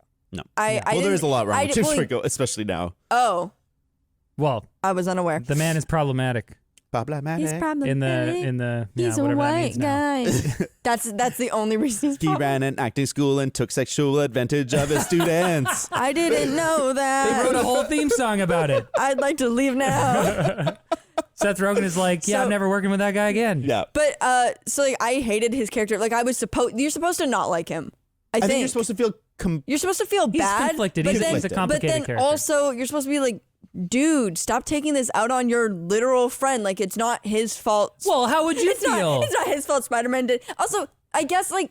Your I friend just knows. wish Peter Parker would communicate. If he would Oh, communicate yeah, with the for people sure. and be like, For hey, I need to tell you something that is a big secret. You cannot let anyone know. I need to be able to trust you right now. I'm Spider-Man. Right. I'm really scared to tell you that because you could be in But see, danger. yeah, but Like, that's the thing tell is that people things. right. But the very act of telling them puts them in danger. Yeah. If he doesn't tell them, then they're safe. So it's But like they it's aren't clearly because he's still getting fucking attacked and Mary Jane nearly dies because of sure, it. and I think that's like probably what contributes. Because he doesn't tell James Franco he's Spider-Man. Okay, That's literally the leading thing that You're causes doing- a bunch of these effects. You're doing the thing where people watch a horror movie and they're like, "Oh, I wouldn't have opened the door. I wouldn't have." You know, it's I like in simply hindsight, would have shot myself if I was in a horror movie. if I was Spider-Man, I would just solve all my problems immediately, and then there wouldn't be a movie. If I was Spider-Man, I would have, during my time of being like, man, my life fucking sucks, I'm depressed, nothing's working, I would have critically thought and been like, Madison? maybe it doesn't work because no one knows I'm Spider-Man and this is a big burden to bear alone. This is the inflammatory. This is the I love moment. Spider-Man. Nothing's wrong with him. I'm excited because I feel like that's going to be a big theme of the new Spider-Man movie. Yes. Where it's like, 'Cause what now is the people weight know. of people knowing? Mm-hmm. I still don't want to get into it. I still want to talk about the two best characters in this movie. Yes. Aunt May Yes. I feel so much with Aunt May. Oh my gosh. Aunt Oh my May God. made me cry on like 4 separate occasions. When you see the foreclosure note, and then she's like, "Happy birthday, Peter," hands him the $20 note, and he's like, doesn't know how to do it, and she's like, "Don't you dare give it back to me! Yeah. Like, don't you dare leave it!" I lose it. I'm I like, cry. this is so fucking sad. Every moment I was like, no, this is so sad. She's an old lady. Yeah. She doesn't have much. She's trying to give it to Peter, and God. Peter's like, what? I'm totally Yeah. glad. I'm Toby. Peter's totally like, glad. Peter's like, I'm gonna do this glassy-eyed stare, like I'm crying, but I'm not crying. With his thin lips. He's like, No, I'm just kidding. Mean. Quivering. In the moment when he tells her and she like is shocked Leaves. and pulls her hand away, Yeah. I'm like, no, Aunt May, no. That's a good- But then yeah. when In she the comes next around, scene- when she's moving her stuff, she's like, I decided to like take power over my life and like just move. That's wisdom. And then Yes. she's like, oh, it's water under the bridge, over the dam, whatever. Yeah. And you're like, Aunt May, you're the best. Oh, I for fucking sure. love you so much. Yeah, and it's such a great, like, they have to bring you down by being like, oh no, did he ruin, his relationship with Aunt May or whatever? And then like it all feels good because it's like, it's okay. But you have to have that little break where it's like, is everything ruined? Yeah. I- And I love that she's the one that pumps him up and she's like, me and Henry been wondering like, where's Spider-Man? Is Spider-Man coming back? Man, And you're like, that speech is the absolute best part of the movie for It's me. so good. Because especially at that moment, again, like the train sequence, I was like, I'm not really feeling this movie. But then Aunt May gives this, I believe there's a hero in all of us. Yeah. And it's like, oh, tell me, Aunt May. Yeah. Tell me about the hero inside me. that's so bad. Calm down. Riley, Zoomers. for audio listeners, Riley turned to me, yelled, and pointed aggressively. Whoa. He aggressively pointed at me. To There's a quickly move hero on. inside me, and he came out at that moment. He said, what? Jeez Louise. Other The train sequence, I was like, I'm not really feeling this movie. But then just like, Pointed aggressively. in all of us. yeah. And it's like, oh, tell me, Aunt May. Yeah. Tell me about the hero inside me. that's so bad. Calm down. Riley, Zoomers. for audio listeners, Riley Then Aunt May gives this, I believe there's a hero in all of us. Yeah. And it's like, oh, tell me, Aunt May. Yeah. Tell me about the hero inside me. That's so bad. Calm down. Riley, Zoomers. for audio listeners, Riley turned to me, yelled, and pointed aggressively. Whoa. He aggressively pointed at me. To There's a quickly move hero on. inside me, and he came out at that moment. He said, Jesus. what? Jeez Louise. Other favorite character. Aunt May. I want to move on quickly from this. I want Other to talk about this character- speech for a long time. Please, tell me Problematic. more. No, that was it. That was The other best character in the movie Inspiring. is the landlord. Get He out. kills me. Rent. Kills me. Okay, no, wait, he is what funny. What's his high? Does it pay the bills? yeah. Or like runs out of the bathroom and he's like his underwear and he's like, rent. We got okay. Yeah, we He's haven't funny. talked enough about how this movie's hilarious. It's fucking. It's so funny. The pizza part where he's like, it wasn't funny from like anything anyone said, but the fact that he's like, what would be faster? Why is there a 29-minute guarantee in New Yeah. York for pizza for starters? It's so dumb. Even in a suburban layout where you can drive your car 5 minutes from the pizza store to a person's house, No. we don't have that. The 29-minute guarantee. It's a promise. It will take you 29 minutes to go from the first floor of a skyscraper to the 100th. It's like actually what? bonkers. oh man. And then the fact that he for some reason doesn't think it will be just faster to like do it. He's like, I have to go change into my Spider-Man gear. Yeah, just do it. Just Yeah. run. Yeah. yeah. Just There's run. like really stupid stuff, like the dude on this balcony when he sees the pizza and he has the Yeah. slice, and like Spider-Man grabs it and then he's like, huh? And then he gets like zipped out of his hands. It's also like that's unsanitary, man. It is not. You're gonna and get that you're- pizza. Like nitpick, like sure you missed the time. Like pizza time was 5 minutes ago. Sorry, buddy. But also like if someone delivered to me pizzas that were like smushed like that, I would be Yeah. like, dude, what? the hell, dude? Yeah, what the hell? Why would Yeah, you give me these because pizzas? he's like they're tied up, but he's been like swinging them back and forth. There is Yeah. no way There's unless boxes those that are crumpled. unless those pizzas are stapled into the boxes. Yeah, They I'd be are great not if they opened pizzas it up and anymore. it's just like all fucked up. That would have been so fucking funny. That would have been great. It would have yeah. been funny if it was your time's up and Peter was like, no, but look, and he Yeah. opened it and it was just mush. Yeah. The part in that scene just before that when he comes in through the closet and then he's trying to like close the door and the Yeah. brooms keep falling out. I don't know. I was just like, this is Spider-Man. We know he's super capable, and like for some reason it worked for me where I was like, for a second I was like, wait, his spider sense, he should be able to catch these. But then I was like, wait, this is different than a combat situation. You know, there's no danger here. He's just like trying to like, it's awkward. It's not like dangerous. Where do you think there's a vent in there? Like, how did he get into that closet? Yeah, probably. And why did she not be like, why are you in the closet? How did you get there? I've been sitting at my desk. I think that she's like, a secretary for a big corporation. She doesn't care. Yeah. Yeah. She was on the 2004 That equivalent makes it of way Twitter. worse too, because like she's not paying for those pizzas. It's like her business paying for those pizzas. Like, Yeah, no, just pay the exactly. He's like, pizzas. those should be free. I'm standing up for our My bottom company, line. yeah. $20. I'm advocating for my women's It's not $20. rights. Those pizzas better be free. Yeah, exactly. like, And then what? She walks Okay. into the boardroom and she's like, I got us $35 or whatever. She's like, for like 20 pizzas. That's like hundreds. She walks in, she's like, Yeah, let's go gents, $100. I've got the best Yeah. deal for you. These pizzas were free. Can I have a promotion? Yeah. Up to Put me personal on the assistant. board. Yeah. I'd like to be harassed by one of you. Personally harassed. Yeah. Oh my god. A man appeared in the closet, and so did these pizzas. They're free. Or maybe they are just for her, and she's like buying a month's worth of pizzas. She's just gonna eat And one she's slice deep a meal. freezing them or something. Yeah. That makes more sense. She hides them in her desk drawers. No, it's a big prank. She's like pranking someone with them. She's like leaving pizzas in their like office. I think I feel like I've covered most of everything that the deep stuff that I want to talk about. I want to hear what James has to think about this movie. So James sent in a little clip about what he thought of the movie because he did watch it, but then it turns out he couldn't record. So he just he couldn't hold it inside. No, he had to let it go. to. All right. I am actually excited because Go, James. What do you You guys haven't predict? watched this? I haven't watched this. No, Oh, I okay. purposely didn't. Have you watched it? Yeah, I did. Okay. What do you But I think? Do forget you what he think said. James will have liked this movie or hate it? I feel like he'll like it about what Riley does. He'll appreciate the good things about it, and then the tone will be a little I bit think off. James is gonna give this movie a 10 out of 10. Definitely. That's Probably. my belief. All right, Okay, let's go.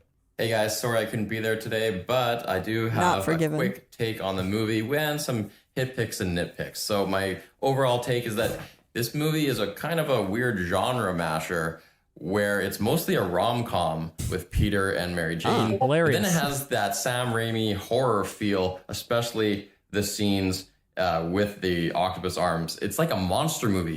He really treats them, Doc Ock, like a monster, almost like a dinosaur. Yes. There's even Right. shaking water and stuff when Yeah, he's literally stepping, kind T-Rex, of like a yeah. T-Rex in Jurassic Park. If you look at that scene with all the surgeons, holy, that's like a straight up horror scene. In fact, Sam Raimi really loves women screaming into that's the something I lens. wanted to There's say. so many women screaming at the camera in this movie.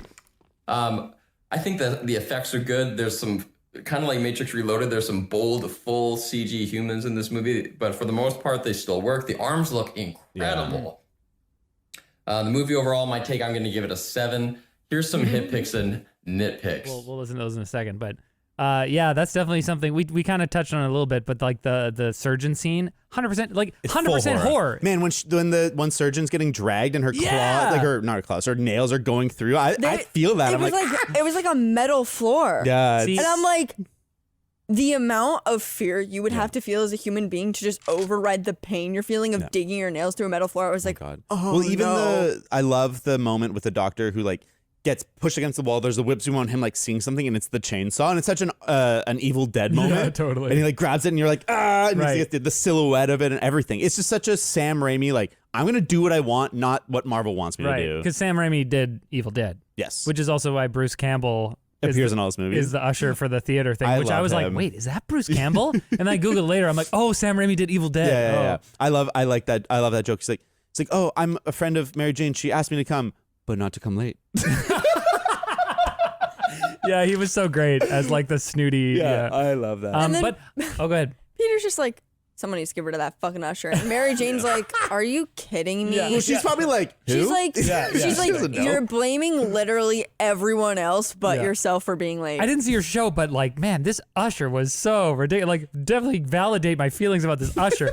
Peter Yeah. Parker's like leaving a message on a payphone. He knows he has a limited amount of time. What does he do? Instead of being like, Mary Jane, I'm so sorry, he's like, fuck that usher. Oh my God. That scene is bad. Yeah, but the surgeon thing, Yeah. I feel like I recognized it and I sort of appreciated how tightly this was like clearly just a genre moment where we're going into horror for a second, but also irritated me because I'm like, this is like, it's like cheesy horror. It's like old style cheesy horror with the snap zooms and the people screaming, ah, and like, it's like, it wasn't like Dread. It wasn't like, oh, I'm being chased by something. Yeah, there's it wasn't like one tense. creeping up on It was her, just- and then it's like It grabs was them. like the action. It was like slasher horror, Yeah. where I'm just kind of like, I'm not titillated. I think that works for me though, because it's horror, but it's not scary. And Yeah. that works What within are the you context talking of this about?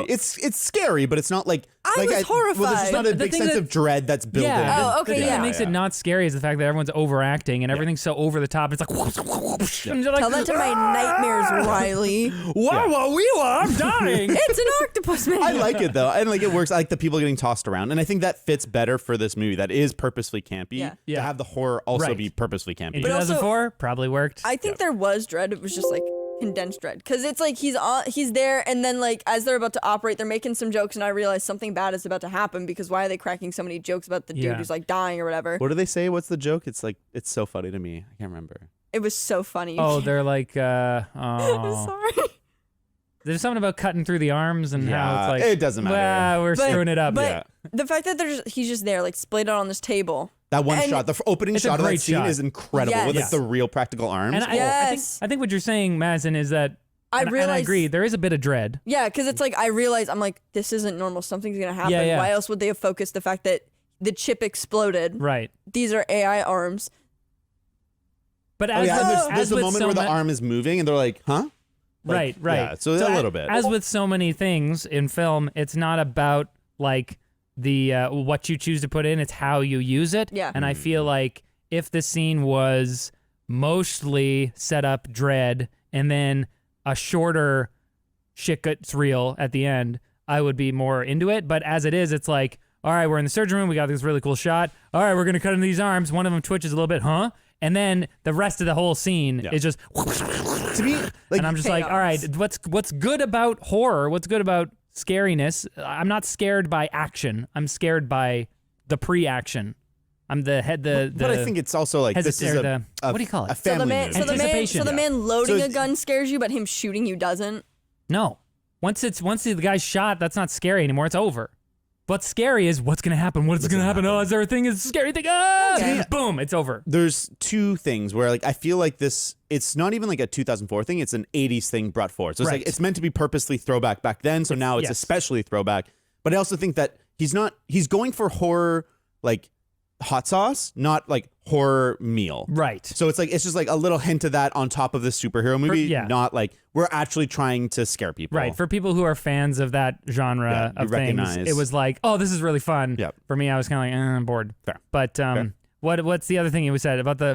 There's A so woman many screaming. shots. Yeah. There's so many shots Yeah. of like hot women Yeah. like turning to the camera and be like, ah. The one I found most distracting was like I can't remember. I think he like catches someone and there's two women that come right in the foreground and it's an Yes! upshot and they have midriff showing and I was like, know. this is like It's so distracting. It's so unnecessary and so choreographed, Yeah. and they're wearing like tight shirts, and Yeah. it's just like Spider-Man swinging along, and I'm like, okay, we're watching Spider-Man swing. Suddenly, boobs. I'm like, what? Yeah. That was my favorite part of the movie. I love it. Well, obviously, Why that's- didn't Spider-Man get a crop top? Not fair. Yeah, I mean, Honestly, quality, that's the Spider-Man crop I top want. equality. Shirtless Spider-Man. What? Shirtless Spider-Man. Exactly. It's a kind of funny. Anyways. We're gonna get that in the next Spider-Verse. Sure. Yes. That's one of the Spider-Man, shirtless Just Spider-Man. like chubby. Dad bod Spider-Man. Bad Spider-Man. Ooh, Yeah. that's a good Spider-Man. Yeah, well, I mean, that's kind of Peter B. Parker, Tim Allen in yeah. Santa Claus. who is hot. Spider-Man? Peter B. Parker? Who's that? The guy voiced by Jake Johnson. The old man Peter Parker in Into the yeah, Spider-Verse. yeah. Old jaded Spider-Man. Fake fan. I'm not a real fan. Yeah, I know You can't everyone be a always, fake fan whenever if we you talk about literally want- Spider-Man, Fake everyone's fan. always like, do Into the Spider-Verse. We will do Into the Spider-Verse when Across the Spider-Verse is about to come out. Yes, I which promise we all want to do Into the Did you see Spider-Verse. the teaser Oh, recently? Oh, boy, did I. Hell yeah. Hell yeah. Because we've already said that the first Spider-Verse, I don't know. To me, that's one of the best superhero movies of all time. Best animated movies of all Best time. animated It's incredible. movie, best superhero movie. I like. One of I them. watched the movie and I was like, eh. I really like the art. No. I really like the art of it. The story was kind of like annoying to me because it's the stereotypical coming of age, you're learning powers, whatever. But then like I went and I watched all the like background info you could on it where they're discussing like why they chose to animate on threes, why Yeah, they did yeah, this, yeah. why they did that. I'm like, oh, never mind. There's some really cool This stuff. fucking movie's really oh, it's good. so cool. Yeah. I hope the new. I don't think there's any way that the new one can live up to the first one, because I think a big part of the joy of the first one is how surprisingly good it was. And also, like, the animation style was completely new and no one had ever done anything no one, like it. I so. don't think anyone really expected it to be that good. They were like, oh, Sony's trying to cash in on Spider-Man. 2 Spider-Mans? Yeah, Go. yeah, like, come on. But then it was like, holy shit. Yeah. They really fucking nailed it. Let's get into nitpicks and hit picks and mid picks. Nitpicks, hit picks, And mid picks too. Should we listen to You want to James's? do Yes. the things it's time to sing. To do. To do. Yay. This is not hit picks and nitpicks. Actually, I forgot to say this. The main arc Wow. for Peter, or the main dramatic question of the movie, is can he have work-life balance? Can No. he be Spider-Man and He cannot. protect his grandma or auntie and his girlfriend? And he oscillates throughout the movie. He tries going at the beginning. He's kind of trying to do both, and he's failing. Then he tries to not be Spider-Man at all. And then Mary Jane, at the end of the climax, says he turns her down and says, "I'm going to be Spider-Man full time." And if the movie ended there, it would have sucked. But she comes running back in her wedding dress, and they take on extra responsibility. Like, you're going to do both. You're just going to have to take on more risk to do it. And I think that's probably the quintessential Spider-Man arc or question. So I'm glad that this movie covers it. I think that's the right choice. I think they did a good job with that. Although the running in the wedding dress thing is kind of hokey. Yep. I hated that. I kind of wish he just figured it out on the bridge to save 10 minutes of film. We didn't really address the rom-com thing. Yeah, I don't really think it's a rom-com. Me Well, neither. I feel like it mean- could be a rom-com. You could say it's like sort of like a the rom-com. chemistry was not there. if there had any chemistry at all. If their every scene of theirs together was the worst parts of the movie. Amazing Spider-Man is much more rom-com. And that's directed by Mark Webb, the guy who did 500 Days of Summer. Mark Webb? Spider-Man? It's like Jim Bowser Yeah, running. exactly. Sorry. It's and like so, to it's me- like the president of Nintendo being Bowser being a bad guy in the video game, and the guy they just sued and won a lawsuit against for piracy on Switch also being called Bowser. That's crazy. What? Yeah, how many Bowsers are there? Like, it's such a weird. Okay, unique huge name. tangent. Sorry, go ahead. Yeah, so to me, I totally disagree with James. It doesn't feel like a rom-com at all. Yeah. It feels the opposite Yeah, of that. I get what he's saying about the genre mashing thing, though. For sure. Yeah, we were talking sure. about that. The horror Yeah. superhero and like, Yeah. yeah. Okay. Yeah. Nitpicks. Nitpicks. Kind of a nitpick. Oh, I'm Otto Octavius. While I was inventing cold fusion perpetual motion machine, I also happened to invent this crazy advanced AI, robotics, and a brain machine interface. Just tangentially. Come on. Yeah, they didn't really make a big deal about it, but like I feel like I kind of thought that maybe he had that made for him or something. Like he didn't make that himself. Maybe he contracted a company or Yeah. something. Again, you know? it's a Just superhero contrivance. Well, I don't know. He obviously didn't like, manufacture the reactor arms himself or whatever. Yeah. He's a fusion scientist. No, you I know, mean, like- yeah, if those arms exist, you could sell them for like billions of dollars. Like, Right, They're right. so advanced. It's, again, superhero yeah. thing. I didn't really think about that much. No, me neither. They do a much better job in the video game where daughter Octavius. There's a dad at Octavius it's and a just- daughter. Yeah. They're like making prosthetics. Like him and Peter are working together on prosthetics, and so that makes more sense. Right. To branch out into that. I see. Nitpick, in the close-up shot of the robotic arms getting attached to his spine and neck, why doesn't Otto have any cuts, marks, dots, scarring from having worn it previously? He doesn't. Those needles go into fresh baby skin. These That's are modern MCU nitpicks. Yeah. These are things I wouldn't expect to see in this movie. No. Like I Maybe feel like he's just testing both of them for the first time. That's what I was gonna say. Is like I think that's probably why it goes wrong, is because it is the first time that he's worn the arms. But that's also really dumb. make You'd sense, think you'd yeah. practice with them a little bit. I think or more something. believable is that they just didn't put the scars on his skin, but they should have. Yeah. I think that I agree. Maybe we do some of our nitpicks. Before we go back to yeah, James. I kind of been. Oh, have you? Yeah. Yeah. I've been Oh sprinkling man. them in. I feel like I have a lot. Give me some. Okay, well this isn't this is sort of a broader nitpick, I guess, but we don't have to talk about it for a long time. Classic idiot boy thinking he has to like recite poetry or something. Oh, my when God, all he yeah. has to do is just say like, "Hey, I really like you. Yeah. You want to hang out?" Like, she doesn't need you to go read poetry books and then like impress her. Like, come on. Yeah. To be fair, I think that's just Peter Parker, because at Exactly. one point Mary Jane goes, "I really like seeing you tonight," and he responds with, "Oh boy, yeah." I wrote this down. End quote. Oh boy, yeah. Why does Peter Parker talk like a 1920 Boy Scout?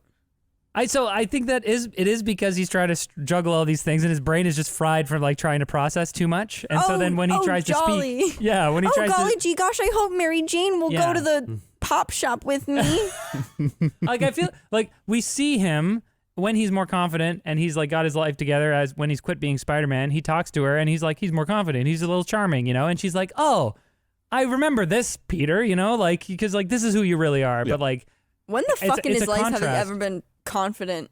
And well, I think I that guess, he's like, particularly, communicated. he's probably more confident at this point than he's ever been in his life because he actually has his life together and he's not like an awkward high school teenager. It seems like Mary Jane's like, oh, I've always kind of liked you since we were like younger. But it's like, no, you only liked him when he suddenly became Spider-Man and then had self-worth because he was fucking jacked. Yeah. Well, Make it make sense, people Mary. are shallow, you know, that's just the way it is. Another sort of nitpick, but also kind of a hit pick because I thought it was hilarious, was like in that scene where he's like trying to convince her to get like that he's different now or whatever, and she's like walking away and he's like, come on, Mary Jane, I'm different. Punch me, I bleed. Yeah. And he looks like, I hate Tobey Maguire so much, and I hate his portrayal of Spider-Man so much that in that moment, he's like, punch me, I bleed. And I immediately thought, like, you always did, you fucking nerd, shut up. I don't know, I just thought that was so like, come on, Mary Jane, I'm just, but like, how that doesn't even make sense. He always bled as Spider-Man. Yeah, that doesn't even make sense because she doesn't know that he's Spider-Man. Yeah. Before you punch me, and I wouldn't bleed because I was Spider-Man. But he It's wouldn't. like, damn, Spider-Man what? still bleeds. Yeah. Well, What if he was just He's like, harder to make shake very, shake me, I'll die. Before I live, but now I die, but it's worth it if it means you'll love me. He says that to her, and she's just like, what the fuck? Gets in her cab, leaves. You've lost your mind. Yeah. Oh my There's a God. scene where they nearly Mary Jane, I'm different. I'm vulnerable to Shanks now. There's a scene where MJ nearly makes out with Peter in this movie and leads him on. Yeah. And they Wait, you- almost kiss. That's not leading It's him not, on. no, she wants to explore what she feels. She's challenging him. No. But she clearly, but then she fucking goes, by the way, I'm seeing someone. Wait, what scene is this? This is a scene, it happens after the oh boy yeah Oh. thing. Where they're like outside the talking. backyard. Yeah. Yeah. And she's like, by the way, I'm seeing someone, and he goes, oh, cool, and she goes like, no, like romantically. Well, no, it's So because, she was like leading him on. no, So she's not leading him on. She wants to see if there's something there. Yeah, and But she she's gives him the chance. also- Like, don't you want to say something to me? Like, don't she's- you want to fucking tell me that you like me? But she doesn't give him the chance to say that. She's like it's very much like she's trying to kiss him. Like there's some kiss happening. But she's clearly in a relationship, and then she's like Yeah. getting married to the dude. So obviously they've been in a relationship for at least a little while. Well, he hasn't so proposed she's just yet. yeah, but. But Oh, I'm if so you're- sorry. I didn't realize it was an open relationship until you I proposed. get what you're saying. I think I get what you're saying where, like, I'm just annoyed by her character because it's Yes. obvious that she wants Peter to love her so much to the point where she's willing to like risk her current relationship that Right. she was also going to like eventually get married in just for him to like smooch her. yeah, this is another It's like, thing why don't you say you like him? Why don't you say, hey, I want to date you, but unless these things change, I can't. Well, okay, so I feel like in today's age, if this was a Zendaya true. MJ, maybe it would be more like that. But in 2004, it's a little more like, okay, the girl kind of hints at that she's interested, and then the guy Girls is don't like, have wants. all right, I have to execute on this opportunity, you know? Yeah, it's a very So, old like, And then the school. guy's it's like, an old school punch me, idea. I bleed. Isn't that sexy? Yeah, I will protect you. Yeah. But I get what you're saying. Like, for me, it was super, super frustrating. It seemed unrealistic for her to give him so many chances. Like, because But they're it's so in obvious love. to the audience. Yeah. And obviously, he knows that that's what they are, too. He knows that what she's doing is offering up, like, hey, if you like me, tell me you like me, because I like you, too. Are we going to do Yeah. something or not? It's up to you. You have to make the choice. And she's, like, presenting him the choice, and he can't make the choice. And so it's like, on a thematic level, it works because that's the whole central question. Can he make the right choice? But it was super, super frustrating because it's Yeah. completely unrealistic that a person would give someone that many opportunities and see them be an idiot that many times. It's Yeah. like, hey, I like you. Basically, she's not saying that explicitly, but she's basically saying like, huh? What's up? And he's like, For a nerd smart boy, he's so fucking well, stupid. I mean, it's a different type of And I mean, he's the intelligence. least. He's certainly. It is. What do you mean? You it's can be just chemicals in your brain. all right. This is the.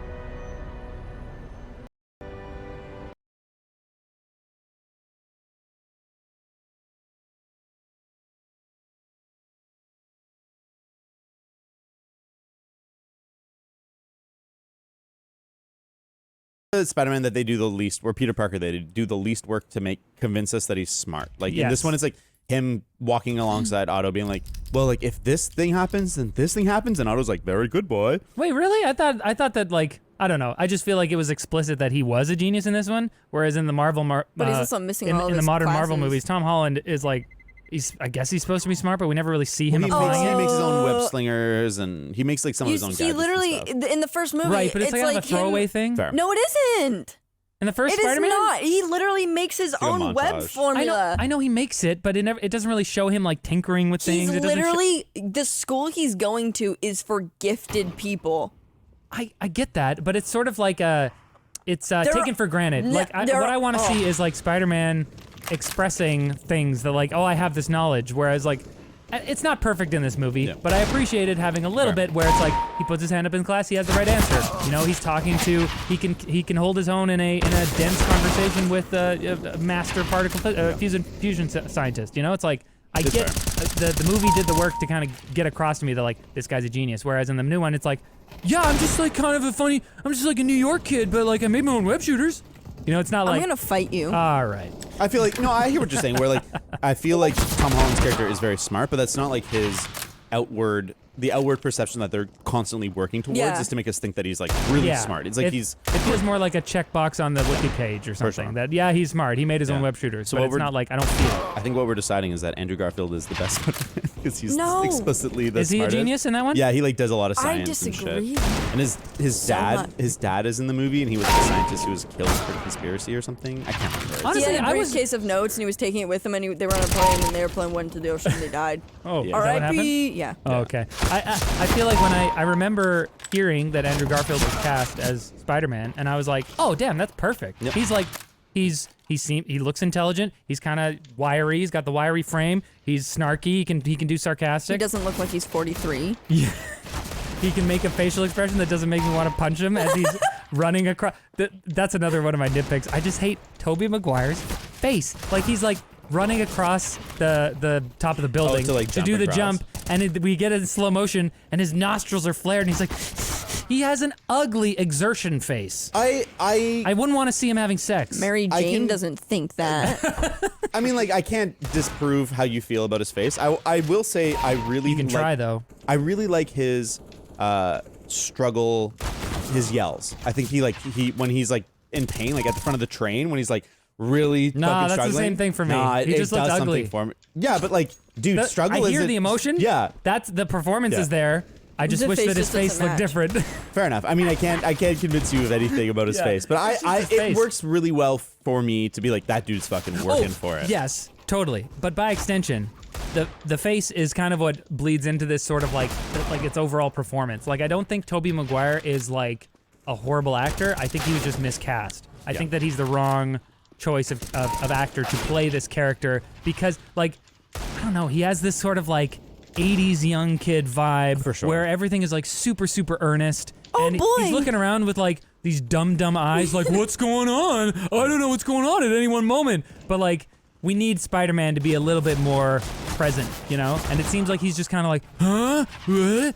Like even when I don't know, in the last scenes the determination is there a little bit more, but Yeah. I just hate Tobey Maguire. Well, and I think like that's tough. And I that's- don't hate him as a person. In other things, he acts well. I don't like him as Apparently, Spider-Man. he's not a very good person, sadly. Oh, okay. Well, I have no but idea. I hear you. It's a common complaint. It's like, oh, like when I talk about the Spider-Man movies, oh, those movies were good, but I hate that Spider-Man. I hate Tobey Maguire. And like that's just something that like it sucks that they didn't kind of get a casting that is universally liked, and that's tough.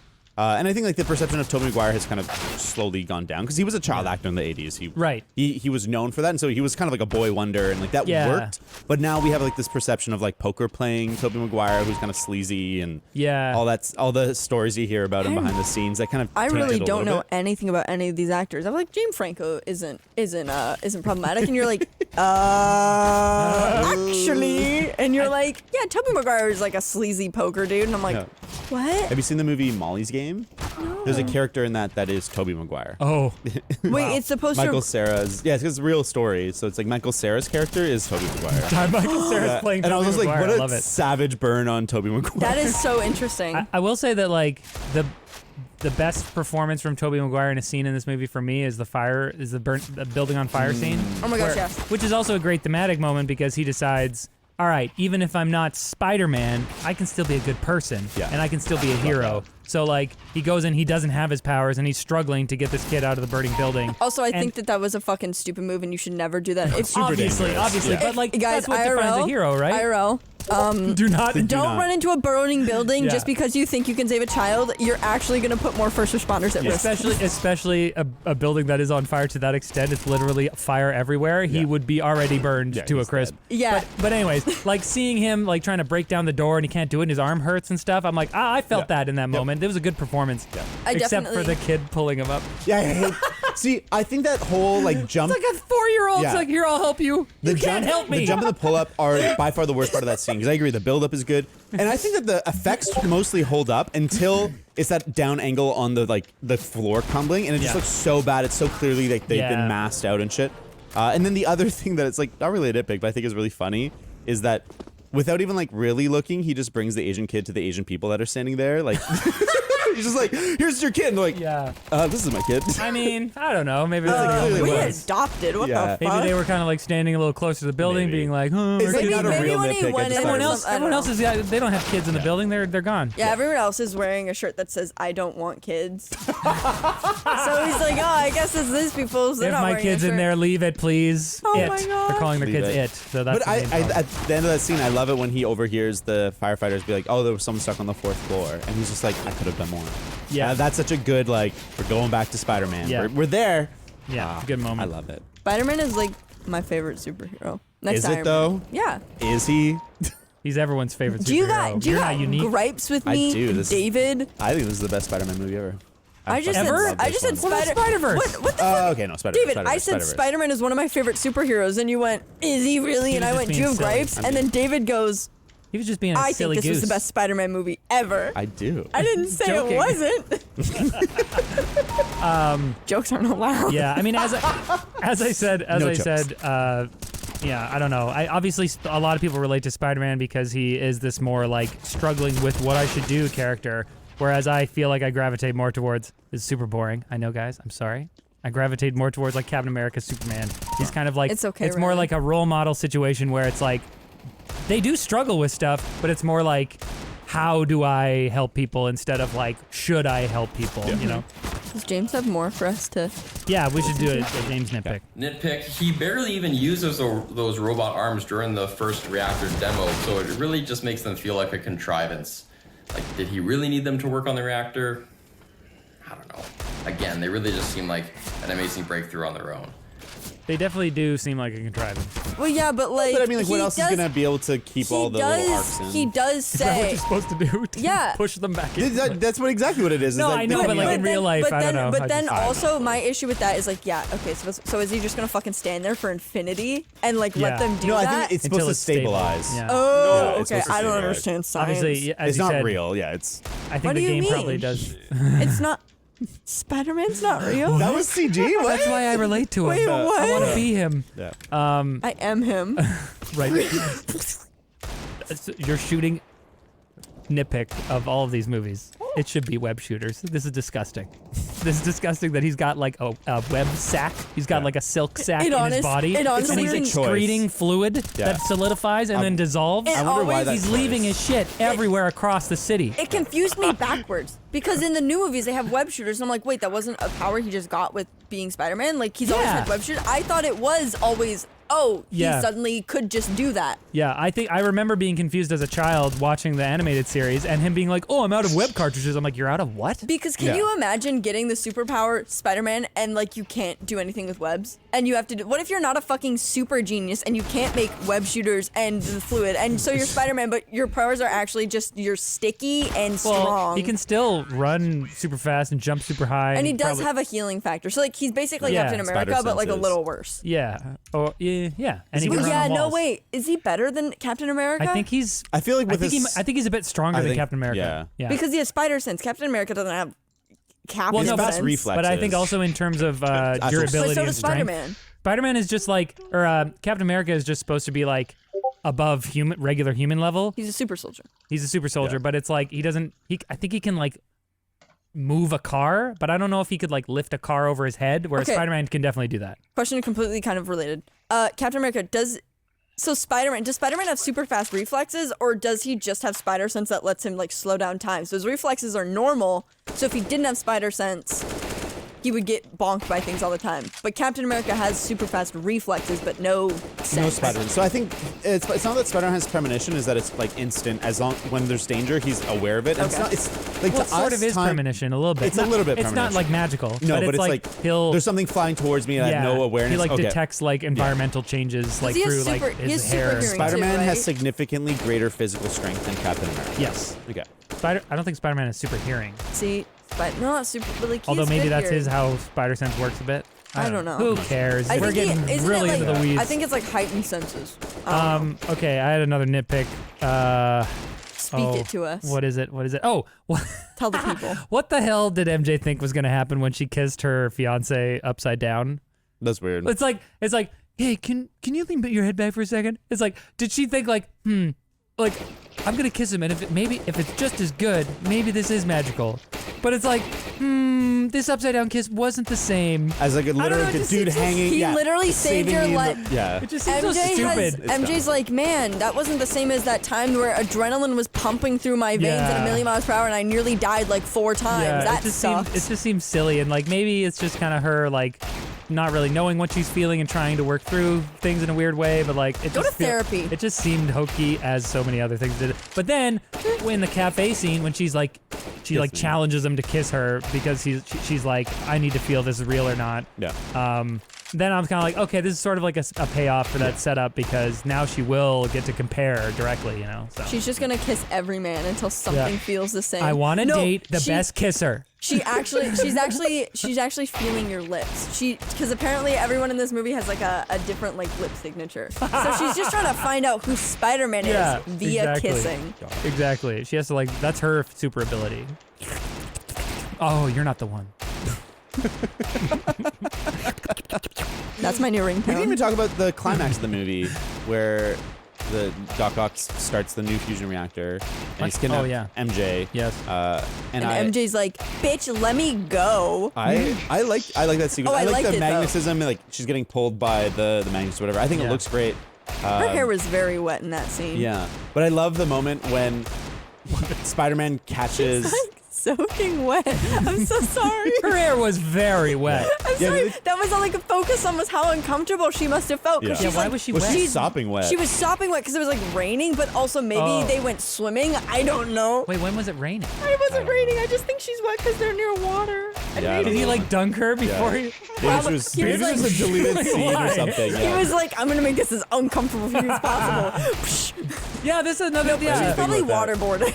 So like, I feel like you can explain away some of like Octavius's like assholery by being like, "Whose brain's addled from the arms?" But like, there are definitely some things he does where it's like, you're just being an asshole for no reason because it's like, Yeah. it's hard to. We understand that he was a good guy. The arms are manipulating him, so now he like. But what he really wants is to do the fusion thing. He doesn't want to just be a villain, you Yeah. know. He wants this, and everything the- that he's doing is in service of that. did So the- then he's kind of a dick,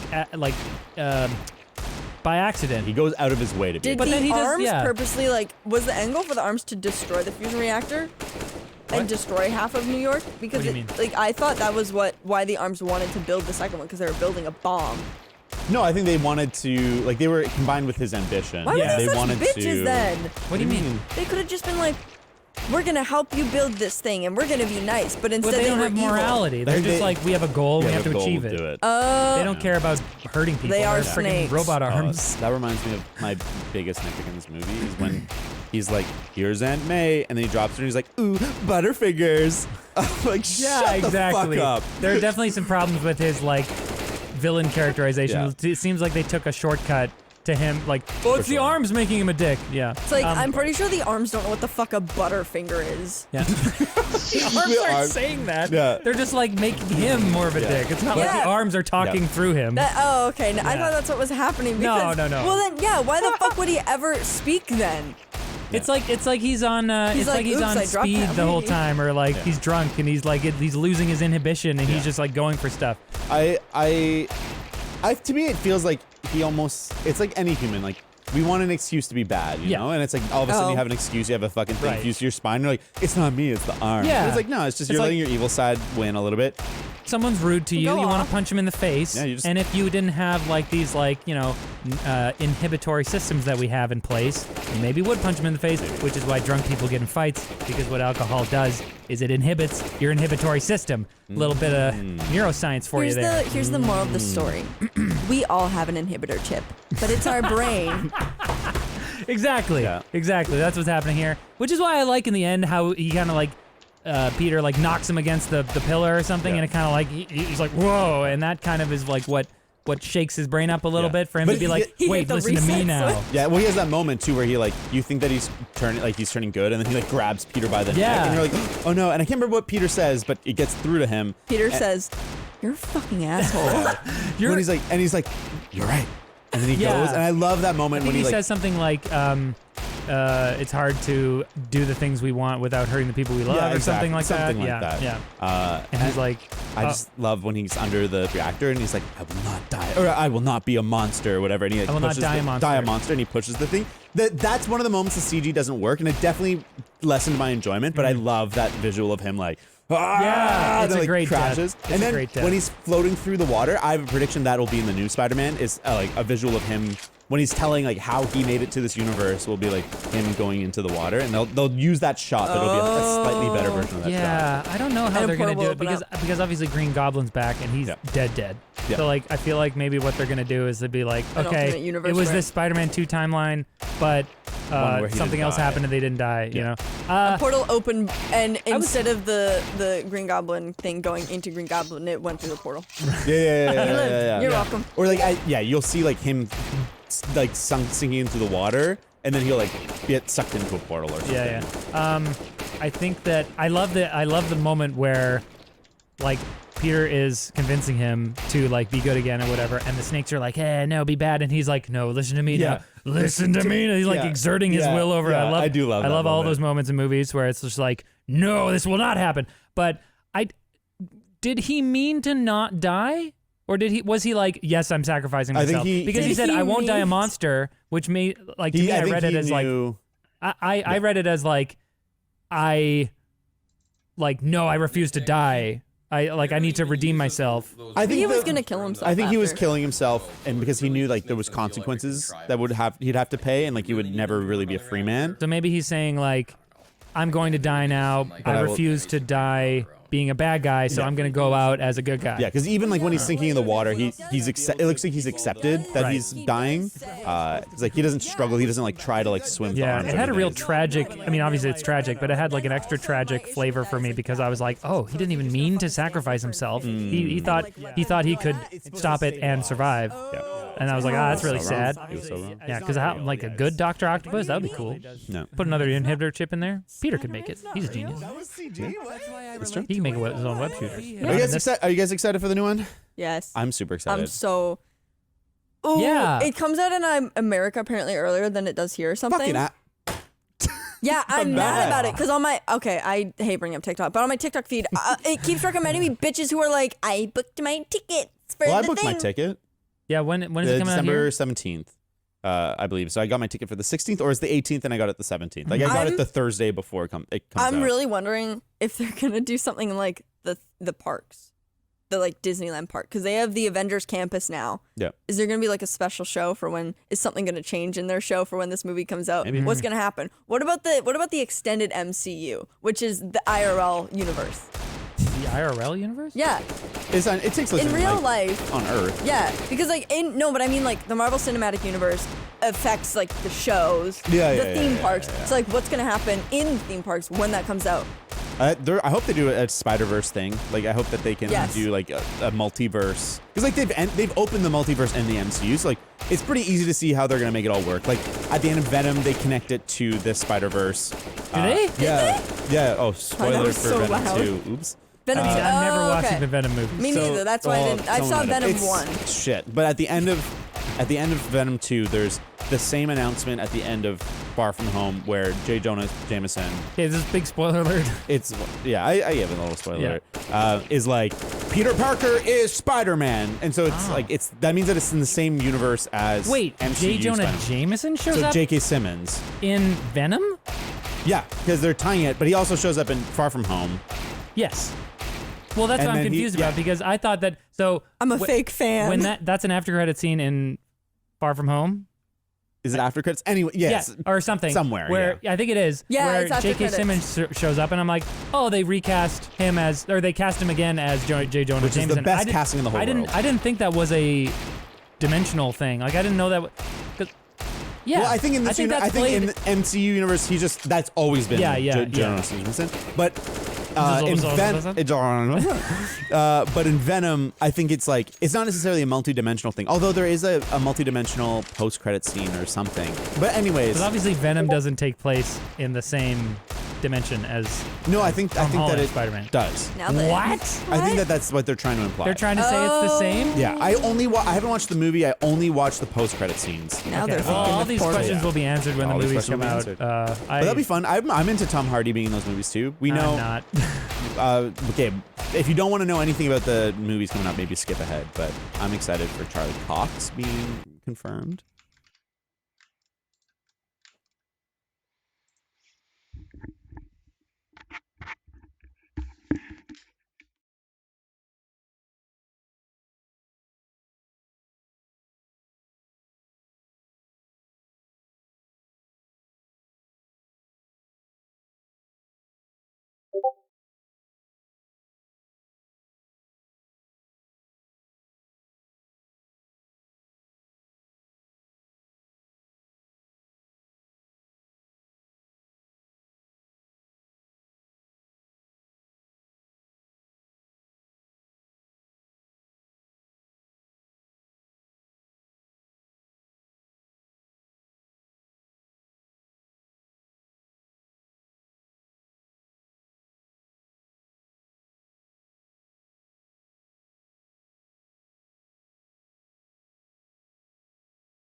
Who? Oh yeah, Daredevil. Yeah, Daredevil. Charlie Cox. Yeah.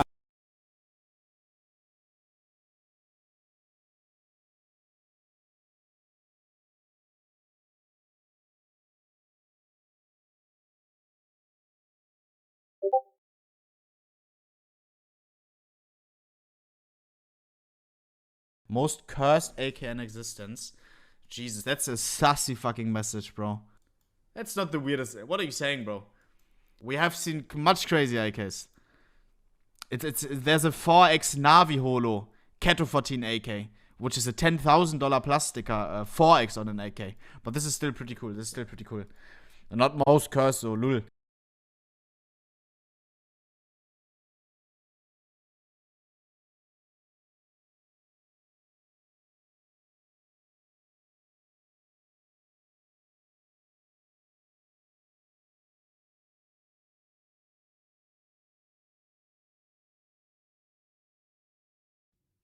Are you trying to start a new podcast? Well, Anchor is the easiest.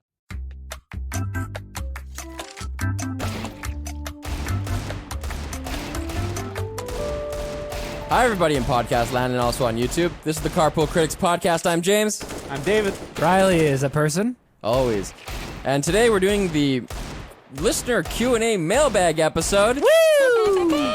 Spoiler alert. There's probably no spoilers. Yeah, probably not. Well, it could. But maybe. You never know. Question 1 comes from someone who calls himself Ludicrous Ginger. I mean, we don't want to laugh. Kind of a redundant name. All redheads are crazy. It sounds like an alias. LG says, if you guys could live in any movie universe or franchise universe, what would it be and why? Okay, there's a few questions before I can answer that question. Oh. How crazy is he? Is it just How the red beard? ludicrous is Ginger? I'm with you, Ludicrous. I got the ginger beard. Daywalker. Do you get to choose where you land in this universe? Is it random die? Are you the same person you are now? You just get transported into this universe? I would say it is... Oh man, I didn't even think about that. Dang it. Oh, you simple Riley. I did think about it. I think it's never- random. It's only fair if it's your same kind of analogous lot in life that you have now. Oh really? So you're a junker in Tatooine. Or it's a random roll of the dice. So, you know, if you're in the Dune universe, sure, you could be the Padishah Emperor, or I probably didn't even say that right. Never said it out loud before. Or you could just be on one of those random planets that I never even talk about. Well, Man. I can give my answer. Okay, please. It would be the Star Trek universe. I think that if it's random roll of the dice, that's your best chance of landing in a pretty good spot. That's as my a answer human. too. It's so safe. It's the only universe that's just like it's a utopia. And Right. if you spawn on Earth, You're good. We've you can solved all the replicate problems. food. There's no problems. I guess in the movies they get attacked on Earth sometimes, but you're pretty safe. Yeah, but then the Enterprise just comes in and it's good to go. I mean, I honestly, as you said that, I was like, yeah, probably Star Trek, because that's cheap. I don't think it should be like the same circumstances that you have. Like, okay, I'm gonna be a video producer in this universe. I want or to whatever. spawn as Captain Jean-Luc Picard's dog on that vineyard. I think, okay, look, we all saw it coming. I was going to say Star Wars because not everyone is force sensitive, but what if you were? You know, that would be awesome. I first thought, I was like, Take I the want chance. to do Harry Potter, and then I thought about it more, and I'm like, that'd be so boring. They live the exact same life we do with like a little more spice, but like Right. they have regular 9-to-5 jobs. They Totally. like rent and mortgage and shit. And like, Yeah. That's dumb, That actually. sucks. Hey, Yeah, it's the Why worst. the hell? Why would you That's want because to it's do a it? kids movie, man. IRL, the Muggles wouldn't know there was magic, and all the magic people would exploit the Muggles. So that, what if lizard people in real life are just magic? Like Zuckerberg is Wingardium stuff all over the place. What if the lizard people that we know about in real life that are real? okay, they're not lizards? Yeah. who we need to find like the There's- 4 real life analogous persons for like each house in Harry Potter. We're not doing that. Yeah, Mark Zuckerberg, Slytherin, or is he Ravenclaw? Obviously Slytherin. Yeah, I don't know. He's No, kind of wait. Hufflepuff. He's a Hufflepuff, man. He's not. Yeah, the you're one right. Hufflepuff that went bad. I don't know enough about Ravenclaw and Who? Hufflepuff. Okay, Bill Gates is Gryffindor, What? right? What? I'd say Are we Ravenclaw. limited to billionaires here? What are we Yes, doing? that's what we're talking about.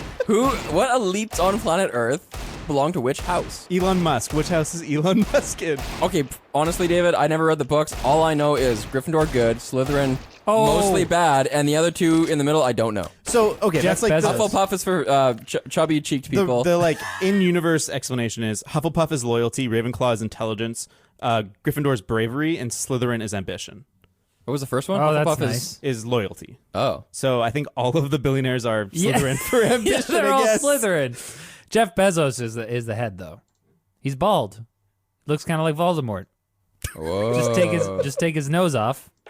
Boom. There's Ray Fiennes with a bald cap. And that's all the questions for today. Thank you for coming. I want to be in the universe from the Lindsay Lohan, The Parent Trap. I want to live in a world where that happened. No, that's just nice and wholesome. A wholesome universe. That evil stepmom gets her just desserts. Yeah. How about the Toy Story universe? Do you think that would be a good one, or it's terrifying Creepy. universe? I don't know. Where you we know were that humans? your toys, when you're not looking, are. But are you moving don't know. around. You don't know. In that universe, But they don't know. You would have an awareness, or else it's just our universe. So you have Again, to have an awareness. what that if there's the toys. world we live in Is has- the Toy Story your universe? and the billionaires are in Ravenclaw? Oh my god! What does that even mean? Oh, like there's a wizarding world. Well, the Wizarding World, That's they how enchanted the toys. Oh! Shit. And also, 10,000 years from now, Dune. All right, we got lots of zany questions like this right after this message from our sponsor, Manscaped, the best in men's below-the-belt grooming. Manscaped offers precision-engineered tools for your family jewels, including the greatest ball hair trimmer on the planet, the Lawnmower 3.0. Trust me, guys, this thing is the real deal. My balls are as smooth as eggs. Well, how... Didn't need to know. This thing has a ceramic blade, a 7,000 RPM quiet stroke motor, and even an LED light so that you can see what you're doing. And it works on my face, too. Get 20% off and free shipping with the code CARPOOL at manscaped.com. After you wash it. We're also brought to you by, you hope so, Private Internet Access, PIA. It's a VPN that helps you hide your true IP address so you can bypass geo-restrictions and censorship. You can connect up to 5 devices at once, and it includes an internet kill switch. No! If your VPN gets disconnected involuntarily. PIA is available for Windows, Mac, Android, iOS, and even has a Chrome extension, so check it out at lmg.gg/carpoolpia. Carpulpia! This question comes from Adam Gott. Gotcha. He says, I was thinking it'd be cool to hear about your worst movie watching experience. Not necessarily because of the movie, but because of the environment it was watched in, i.e., with a girl who just dumped you or a 17-inch laptop. Well, according to you guys, every time I watch a movie, it's the worst movie watching experience. It would be. I watch my movies on a 17-inch laptop. Currently.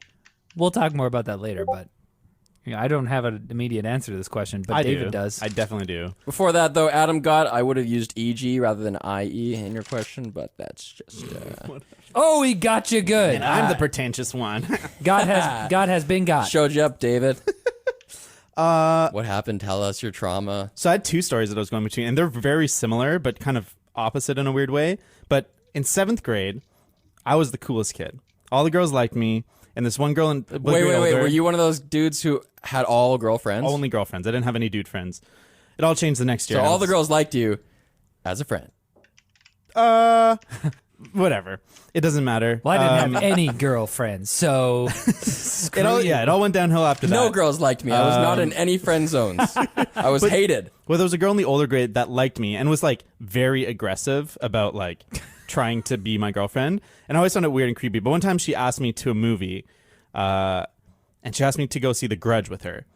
And I jeez.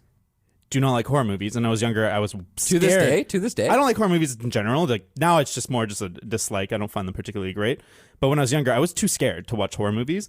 So we went to the movie theater. I hope this ends in urine. We're watching the movie, and it starts, and the scary bit starts happening, and I had to cover my eyes. I was sitting there, and I had to literally cover my eyes, not watch the movie the whole time. She never talked to me again after that. Oh, And I just felt so And disgusting. while you were covering your eyes there, you were like, "Oh no, she's not gonna like me." It was okay. I didn't Wait, really but like her back, so it did was you- oh, fine. yeah, you didn't but care. I, for years, when I was still a coward, I would retell that story as I covered my eyes on purpose to try and make her not like me, but it's just not true. Oh. And now you're opening up. I'm opening up. This You've is been it. enlightened. When I was a coward. When I didn't know who I was. Back in the dark times. Back in David's Act I was 1. so scared. Same thing happened. I was at like a friend's house, and there was me and 3 girls, and we were they wanted to watch The Exorcist, and they put on The Exorcist, and I had to go to the bathroom and like sit in the bathroom for like an hour because I was too scared. Oh no! I had to just like not watch. And they didn't. They weren't out there laughing at you. Yeah, they were. They were. Of course they were. You're like, Like, oh, what the fuck is he doing? Sorry, That's girls, horrible. it's diarrhea. Taco Tuesday. You just come out and just Sorry guys, I had massive diarrhea. I'm so scared. That works every time. Please don't make fun of me for the other thing. One time, when I was in high school and I worked at the movie theater, me and my buddy went to Lord of War, starring Nicolas Cage. Okay. Pretty close to opening night. It was very full. Is that what the one about the Arms gun dealer. Arms dealing. Right? Yeah. We sat in the front section, not the front row, but front section. It was packed. There was this dude beside me. I don't know what was going on with this guy, man. It was probably like every 6 seconds, he would kind of cough, like just like clearing his throat. Wait, is your worst movie watching experience just going to be the fact that like this guy ruined the movie for you by making little noises the whole time? Dude, Sorry, continue. this was very frequent. Okay. Wait, Very frequent. I have problems sensory gating, okay? I have that. If you get 23andMe, Yeah. one of the genetic things it says, like it'll tell you, like, do you have wet or dry earwax? Yeah. Does your pee smell when you have asparagus? Right. And one of the genetic things is are you annoyed by the sound of people chewing? I have this. That's so funny, James. Dude, I once had to leave a restaurant. Like I switched tables once. I was right? Yeah. I switched tables once because this guy was eating so loudly. I had to go to the other side of the fast food restaurant. It was awful. Anyway, the so heck? this guy is coughing beside me or clearing his throat, and for all I know, he has like a tick, condition, yeah. All right? I couldn't take it anymore. This probably goes on for half an hour. And I'm not kidding when I tell you this was like every 5 or 6 seconds. Okay. And I had like a big gulp, like the largest size, like a Kool-Aid, because it was free because I worked there. Oh. And I offered the guy a drink. I was like, hey, are you okay, dude? Do you need a drink? And he stopped. He denied the drink and ceased to cough for the remainder of the movie. Interesting. So he just didn't even know that he was disrupting or anything. Like, Well, what we don't know is, was he dying with anxiety for the remainder? to this day. Was he just like, Well, you know, like, have you ever had to cough, but you like really you need to keep quiet, so you like do a little bit of a like kind of a in the back of your throat. sure. So maybe he was trying to do that. I like to think that he was just like a stinky old man, He was an old guy. No, he was probably like 40 or something, but I was like 15. Right. So that's an old man. Yeah. Yeah. We're gonna be old men in 10 years. That kind of reminds me. One time I was at the theater with my girlfriend, and I'm a loud laugher. You hear it in your ears all the time. My girlfriend's also a loud laugher, and we're watching a comedy, and in the middle, the person in front of us turns around and is like, "Hey, stop laughing so loud." What should I have done? I didn't know what to Guaranteed do. white person. Yeah, no, yeah, I guess it was. Oh, wait a second. It thickens. I would maybe just say like, What do you oh, do? sorry, and then just keep doing it. Just point and laugh at them. That was so Or go louder. Oh man. So I have a horrible memory.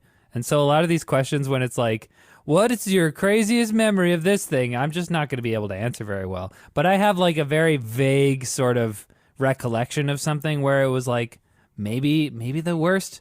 Cuz I don't know. Maybe I made it up. I'm a pretty easygoing guy, and I've had like I've had a pretty privileged life, I guess. So I don't think I've had like too many instances where I can be like, oh, it was just horrible, you know. So like, I think the worst. I don't even remember the details, but it involves Goldmember, the Austin Powers movie. Hell yeah. And people from my school. I watched it. I think people from my Enough school. said. Yeah. People from my school organized like a movie night, and you know when you're like, oh man, we're all part of this one group, and like we're all doing this thing together, but then like part of the group splinters off and does their own thing, and you're left with the rest of them, and you got crazy FOMO. So anyways, I heard that we were gonna go see Goldmember. Something got changed, and then I went and saw this other movie. I don't even remember what movie it was because it was so traumatizing. Okay. With like 3 or 4 other people that weren't really even my friends. And so then we come out of the movie, and at the same time, a huge group of other kids who my friends are in and amongst, they come out of Goldmember, and I'm like, what? You guys went and saw Goldmember? And then of course it's like, I'm not going to see Goldmember. That was a cool movie to see at that time, I guess. You got picked last that day. Yep. Have you ever seen Goldmember since? I think I've seen it. I don't even You would remember. remember. I don't know if I have. You ever snuck into a movie? I just remember the guy eats his skin. Yeah. That was a good one. I have never snuck into a movie because I am a golden boy. Okay, for some reason, multiple people asked us about fighting bears. Alex Burton says, if you had an infinite amount of respawns, were locked in a room with a bear, and the only way to escape would be to kill said bear, how would you kill it? How many tries do you think it would take? So it's basically Edge of Tomorrow, but instead of aliens, it's a bear in an enclosed space. Is the bear resetting every time, or do you carry over damage every life? No, I think Carry over damage. everything resets. So you have to Yeah. assume that fatigue resets. Okay. The thing that I wonder though is like, does your mental fatigue reset? Because like, I think it would take a lot of iterations, like maybe 80 to 200, if you ever even make it. Yeah. And if I'm at 200, I'm like, ugh, it's my 200th try. Because in Edge of Tomorrow, even that character gets a little frustrated. Yeah, right? and how much time do you have to like settle in every time you reset? Is it like, whoom, and then Yeah, like you're you're in. fighting, or do Yeah. you like is he on the other side of the room and he hasn't seen you and you can kind of figure it out? I think that makes it more interesting. So let's do that. so many there's so many variables though. Because if it's just like a small room, you and a grizzly bear, It's not much you can do. like my number one strategy would probably be to try and get on its back and chokehold it. Oh my god. I think there's too much like meat. I don't think they're Well, the jugular. what else are you gonna do? I read a story. This is unverifiable and probably not true, but I read a story. It was a guy who came across a family that was being attacked by a bear, and it was a grizzly bear, so it's aggressive. You're kind of fucked. But the grizzly got the best of him and had him like halfway down his throat. What? And so his arm was like being bitten off, and he managed to bite the bear in the neck and killed it. He severed the jugular and killed the bear. And he's like, he lost his arm and it was like basically dead. And there was people there to get him help, so he survived. But he ended up biting the jugular. What? I have heard actually. That's insane. When I was in university in an anthropology class, our anth teacher, who was a pretty bad MF, he had been to Mexico, been shot at and stuff while digging up bones. You know, Oh, man. he was pretty cool. Regular Indiana Jones. He told me this unsubstantiated story of a fella he had met an indigenous First Nations Canadian fella who had these giant scars down his back, like the scratches you get in Fable. You ever play Fable? Oh, yeah. After you fight that werewolf, you get those scars on your back. Anyway, he had these huge claw marks on his back, and apparently he had fought and killed a bear. I think he like pinned it against something and basically hugged it and had bit it at its neck until he chewed through it. Wait, so that's the way to kill bears? Is Bite bite at at the its neck? Apparently. You heard it here. You want to survive? That seems like a lot of flesh to get through. I mean, man. this is two anecdotes. It seems like the evidence is piling up. There's that guy in Quebec who punched one in the nose. I think that's probably a good way. Your hands aren't going to do much damage. we're not Maybe ta- like ripping the eye, like gouging the eyes out. Yeah, but then he's just blind. Yeah, but that's a pretty big advantage. Yeah, but you gotta kill. You gotta It's like- kill it. Do you think any kind of like arm bar, any kind of like bending its paw the wrong way and like breaking its limb, like any kind of jujitsu would work? I think yeah, Like an but Americana? you'd be such different types of leverage because their joints are so Yeah. different. Where like what you'd expect to hurt on a human would just be like, Yeah. and you just pull you back. Well, you got lots of iterations. And That's also, true, if actually. they're anything like cats, you know, they're basically just snakes with Yeah. limbs. What about the butthole? You, gentlemen, I have something to propose. Have we considered the butthole? Seriously. It's the farthest from the face. The claws don't go that way. But how do you get around there? Well, it depends on the starting point, I guess. Yeah, if you have the baseball element of slide. surprise. You run at it and baseball slide.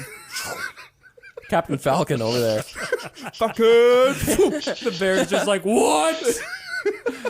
What is this? Falcon, donkey punch. Okay, one of the extensions of that question was, which of us would be the most likely to survive? Well, it says this is from a different person. Which of you would be most likely to win a fight with the bear from The Revenant? I like how that's a specific, like, that bear is like, he's a badass bear. Most bears? Who knows? Well, it does change the question because now it's like one of us is just in a random, like, one chance fight with a bear. Like with iterations, we just maybe it takes Riley 1,000 and it takes David 5. Who knows? But with this situation, Wow. we could all just die, or maybe one of us is the most likely to You know, live. lanky people have more strength than you think based on looking at them because our muscles are longer, so they look skinnier, but really they have just as much mass. Leverage works against you though. RF Or sine it works theta. with me. Leverage is my ally. Okay, so I think if it's one try, none of us make it. We're all dead.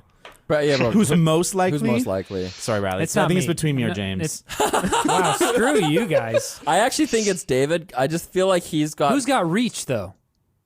Yeah. So Shut is up. it a dunk contest? I just think David has the most like fight to live in him. I think I also weigh the most too. Like I could Wow. see. Riley's ready. I'm to learning die. a lot about how I come across. Like if there's you a think I'm a sinking nice guy because I say good morning every day? No, it's because I want to I live. could kill a bear. But okay, if there's a sinking ship, all right. If you're in a ship and it's like sinking and filling with water, and there's like one little cubby hole to get out of, I could actually see David like stepping on the only part of a woman's face that's above water so he could get out. But Riley's just gonna hold his breath and give a thumbs up to everybody and hold their hands and just we're going down together. Yeah, Riley has spiritual peace. I'm not ready to die. This is so funny. And this also applies to man. Linus. I've always thought Linus had that same thing. See, but this is what's great about these questions that none of us know. You know, we don't know how we would actually react in the real situation. I'd curl up in a ball. Because and I cry. come alive. Let me tell you. I have stubbornness, as my tomato story proved. That stubbornness translates to the will to live. No bear, you will not eat me. Nope. Not today. I think I would keep fighting. I would keep fighting until I literally like died. Yeah. Dylan Peter says, "What would you rate Riley out of 10?" 11. In his capacity to fight bears. 11 out of, yeah, I was going to say 11. 11 out of 10? Yeah. Guys, are you just saying that because I got upset just now? You know what? I take back my Patrick Bateman. Oh, shit. Wait, that took you that long Oh, to get man. that, man? Whew. No, I was just dealing with the ramifications there. And I stress ramification. Hey! Next question comes from Bonfire3052. We'd love to hear more about each of your home theater setups. And a kind of an expansion on that is, what's the minimum kind of viable watching experience that you'll tolerate? What's good enough? A TV, a laptop? It has to be the movie theater. See, I'm excited to talk about this one because I took a lot of crap from you guys for my 17-inch laptop, which I currently watch movies on. And here's why, okay? I moved out of my parents' house in 2012, at which time I think I was 24, and I never bought a TV. Like I've never purchased a TV, and because I was like, why do I need one? I have a computer, I got a laptop. That's what I watch my stuff on. That's what I play my games on. What do you need a TV for? So then I got married in 2014, and That's insane. what? You went from your parents' house to married in 2 years? Well, we were dating for 4. Wow. You never had a roommate? I had a roommate for a year and a half. Oh, okay, in that little period there. Yeah, Okay. just squeezed it in because I'm like I gotta live outside. Experience everything really fast. I have to have it. Yeah, I never got a TV, so I was like, so since I've been married, my wife and we watch movies on her 27-inch iMac because the sound is pretty good, and when you put it on a coffee table right in front of you, I mean, pretty good. Okay, so what's It's a the pretty what viewing decent- distance are we talking here? 4 feet? whoa. Yeah, something like that, 4 feet. So it's like not bad. Okay, and the sound on the iMac was good. But since we moved to the place that we're in now, we haven't really had a good setup where we can put the iMac on. So it's just been, all right, we're going to watch something. I'm just going to pull my laptop out. And so it's a temporary measure. Guys, I'm going to buy a TV in like a month, okay? I'm waiting for sales. But that's my home theater setup, okay? It's an LG Gram 17. The speakers are horrible. Oh, Sometimes I connect a Bluetooth speaker for like a little bit extra something.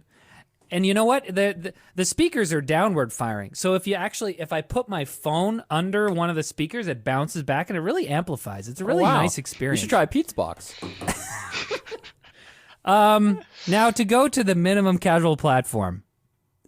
You guys have just been so silent this whole time. You're judging me so hard. But here's the deal. Okay, I'm going to get into this. Somebody emailed us at carpalcriticspodcast@gmail.com. The subject line of this email is True Cinema. Did you see this? I don't know. Oh, yeah, I saw this one. The subject line is True Cinema, and it's from Daniel DeGeorgis. And he attached a picture of him watching Blade Runner 2049 on his iPod Classic. God bless you. The one with the click wheel. God bless you. And the text says, "Fuck you." Blade Runner 2049 on the iPod. Oh, what a gem. Now, this man knows that movies are an art form that you can appreciate in any form. I'll admit this. When I went to Vegas for work or LA or something, and I was on the plane and I needed to catch up because I wanted to watch Infinity War before Endgame. So then I had to watch all the like requisite movies that I had to see. Yeah. And one of them was Age of Ultron. I put it on my phone, Android phone, easy to get stuff on. Thank you very much. Put it on my phone, watched it on the plane, headphones in the phone. Totally not bad. I will agree with you, Riley. Whatever platform you have to watch the movies is good enough. Great. End of discussion. No, it's not. It's just beginning. We're just starting. I fell in love with movies, and I first decided that I wanted to go to film school watching Saving Private Ryan and Godfather 2 on an iPod video. Hell yeah. That was like, I couldn't really buy those movies at that time, so I'd pirate it, download it to my video, and I would just watch movies, and it'd be in my bed. And I remember like being so pumped at the end of Saving Private Ryan when like the planes come and like, Yeah. looking back, I'm like, how did I enjoy that? I had like stupid earbuds and like a tiny little 3-inch screen. Yeah. But it doesn't matter. The I can audio. enjoy a movie anywhere. The audio is really important, and you Yeah. just bring that tiny screen closer to your face. Yeah. What I was gonna say that I forgot to say earlier was that to me the most important part of your movie watching experience is the audio. Yeah. Because you can be watching it on a bad screen and it looks horrible, but if the audio is like good, it's way more immersive. Totally. Like I would much rather have a 17-inch laptop or even a 15 or 13-inch laptop. Whoa. Let's not get crazy here. Whoa. I would rather have that with like a good sound setup, like a good speaker or something, than a 77-inch TV, crisp visuals, HDR, local dimming, and like okay speakers. Yeah. Well, I guess it depends what you define as okay speakers. I don't know. The Well, point where they intersect is... Well, yeah. No, obviously that's the best, but I'm saying if you had to pick one of these extremes, the one with the good audio. Dude, the other week we rented this cabin at Cultus Lake. Yeah. Sounds like a good time, everyone. I'm privileged AF. It was raining, okay? It sucked. It was So so I don't- rainy I that don't we ended have up privilege. we turned on the TV. Anyway, we finally got on to watching some stand-up. Comedian I've never seen before. We put him on. Within 5 minutes, everyone's just we're talking amongst ourselves, and no one cares about this comedian. And I honestly think it's because his voice sounded so thin and not commanding, Right. because it was coming out of these crappy onboard like flat panel TV speakers, no soundbar, no nothing. That was across the room, and brutal.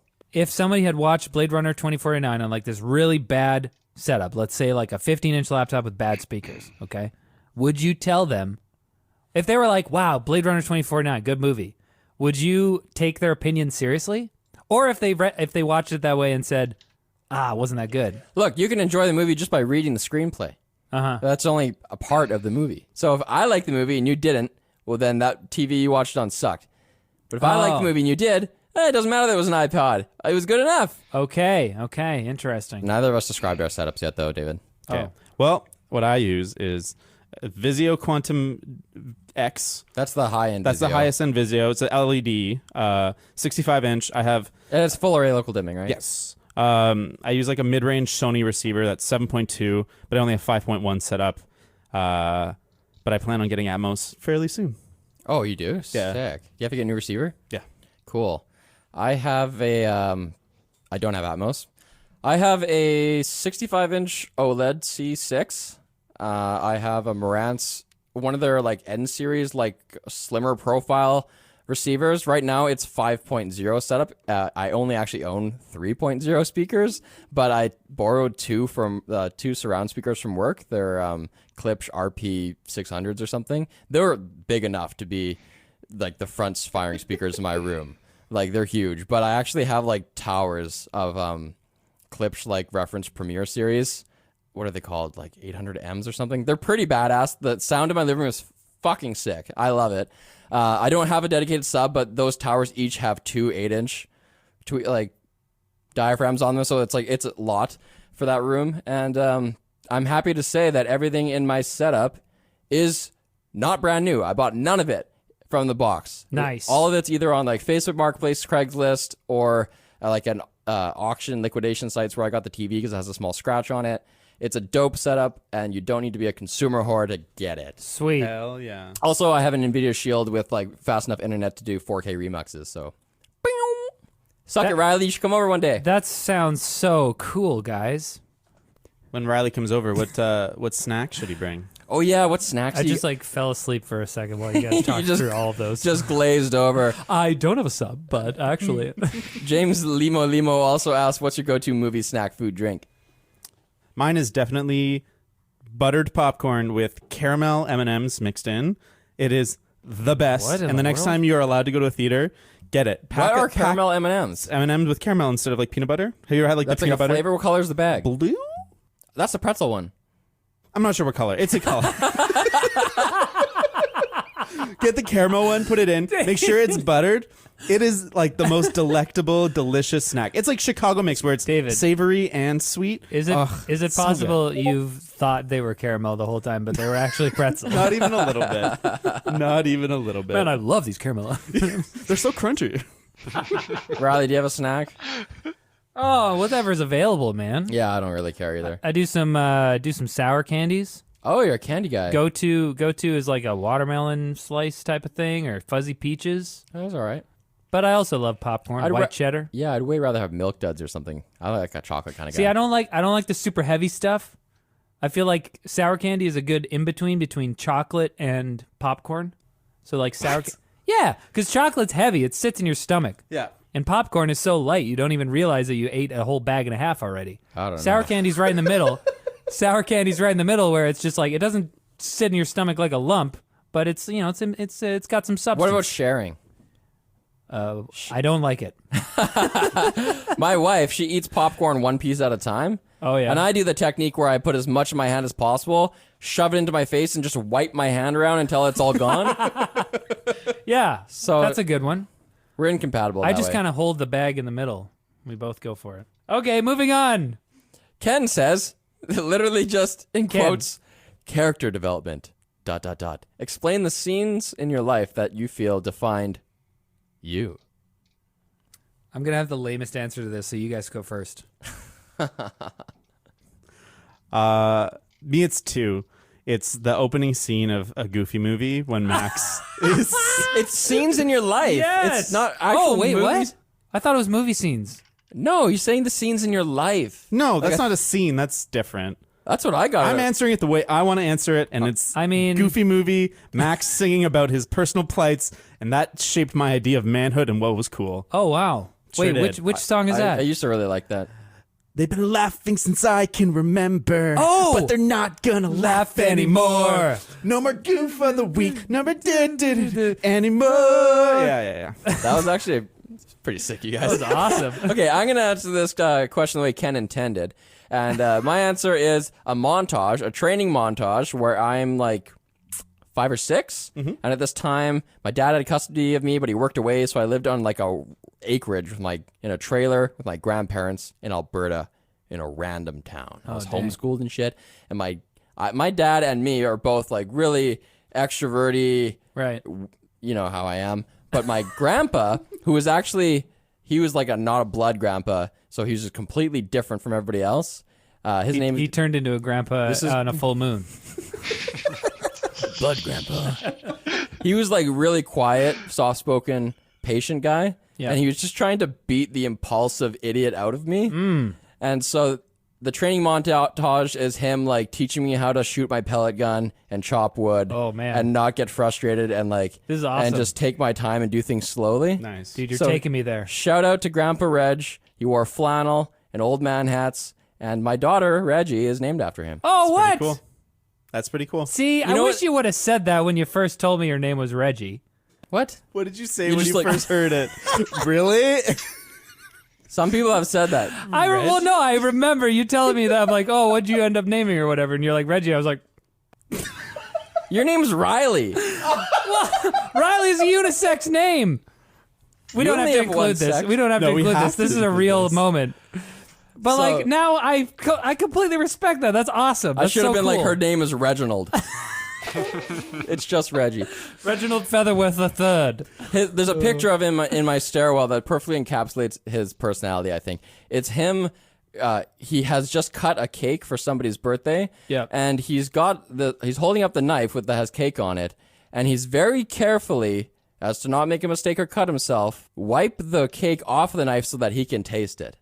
And I think that's just perfect, you know? Yeah. He's like, it's okay, you can do this. Just be careful, but enjoy the cake. That's awesome. He has got the sweet tooth. I want to see this So, montage, man. Rest in peace, Grandpa Reg. Oh, dang. Yeah. I want to see that montage, man. Back to the Goofy movie, though.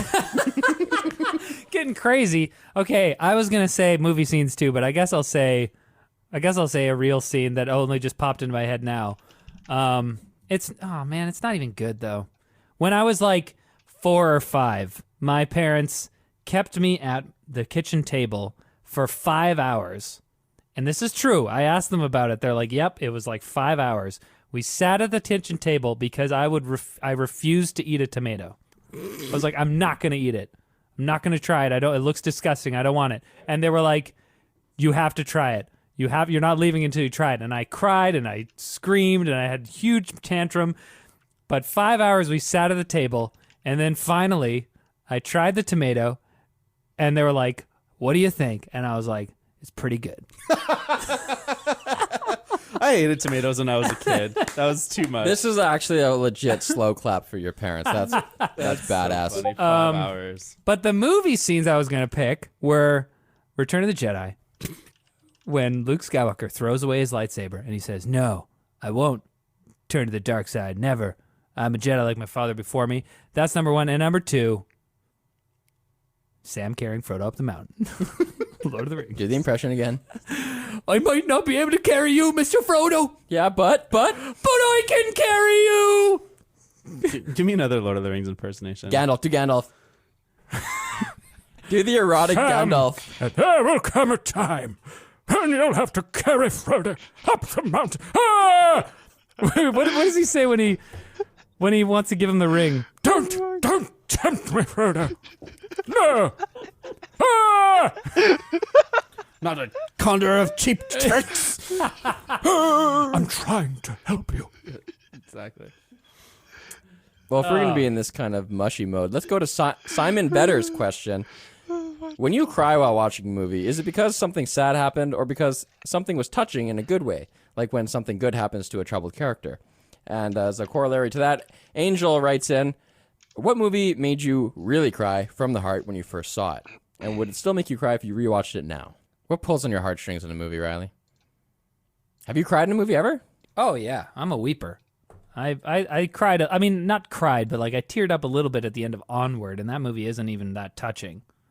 Yeah. It's a little touching. What movie? Like, My dad cries in like every Aw. movie, and like when we're even having like a family gathering, and he'll make like a little speech and be like, "Hey, it's nice to have everybody here. Thanks for coming, everybody." He'll like tear up a little bit that's doing sweet. that. I mean, so does Linus. Every Christmas So party. it's like that's my future. So like I'm getting there already. I'm like starting to be a little weepy in movies for no reason. Not for no reason, but you know. What's the movie that made you cry the hardest, though? Oh God. I didn't think about this. Do you know? I remember the first movie that Do you made know me which cry. made me cry the hardest? Pay It Forward. Oh yeah. When Haley Joel Osment gets stabbed. And you're like, this is too much. Spoilers! How old were you? I was probably like 8 or 9. Like that was shocking because he was like the main character of that movie from my perspective as a kid, and he gets stabbed by the bully kid, and you're like, and then it's actually at the end when there's like the funeral procession and everyone's there and they light the candles, and then the Sarah McLachlan song plays. I think in my head at least, that movie gets me. But my answer is definitely Iron Giant. Oh. Every time, friggin' the Superman scene when he's like, "I go, you stay," and he flies up and he closes his eyes and he's like, "Superman," and he blows up with the nuke. Never saw that movie. But What? No. I have it tattooed on my back. I saw it like I should rewatch it at some point. I think I've only seen it once, like when I was a kid. First movie I ever cried in was similar age. They take the kid along with them on the journey. This movie was a Kevin Costner movie called A Perfect World. Have you even heard of this movie? No. My grandma used to have this like double-doored little cabinet full of VHSs, and it was just in there, so I watched it. It's a movie about this like guy who breaks out of jail. Seen this movie or like this movie? It was a Kevin Costner movie called A Perfect World. Have you even heard of this movie? No. My grandma used to have this like double-doored little cabinet full of VHSs, and it was just in there, so I watched it. It's a movie about this like guy who breaks out of jail. Him and this other dude break out of jail, and they're on the run from the cops. And I don't even know why, but for some reason they take this kid with them. I don't know if they break into a lady's house or what, but they take this kid. This kid doesn't have a dad or something. They take the kid along with them on the journey. And throughout the road trip they're on, they kind of just like teach him. Oh, he's a Jehovah's Witness, and he's not allowed to do stuff. Oh, he's not okay. allowed to do Halloween, for example. Birthdays or- So Kevin Costner's like, "What? You've never done Halloween? We're doing Halloween." And like they go and they steal like a costume, like they make a ghost Casper the ghost costume for him, and then they just like go trick or treating, but it's not Halloween. But you know he's a criminal with a gun, so he's like, just give the guy some candy. Like he just like he forces all these childhood experiences. Oh, that's But then nice. at the end of the movie, spoiler alert. The cops all show up.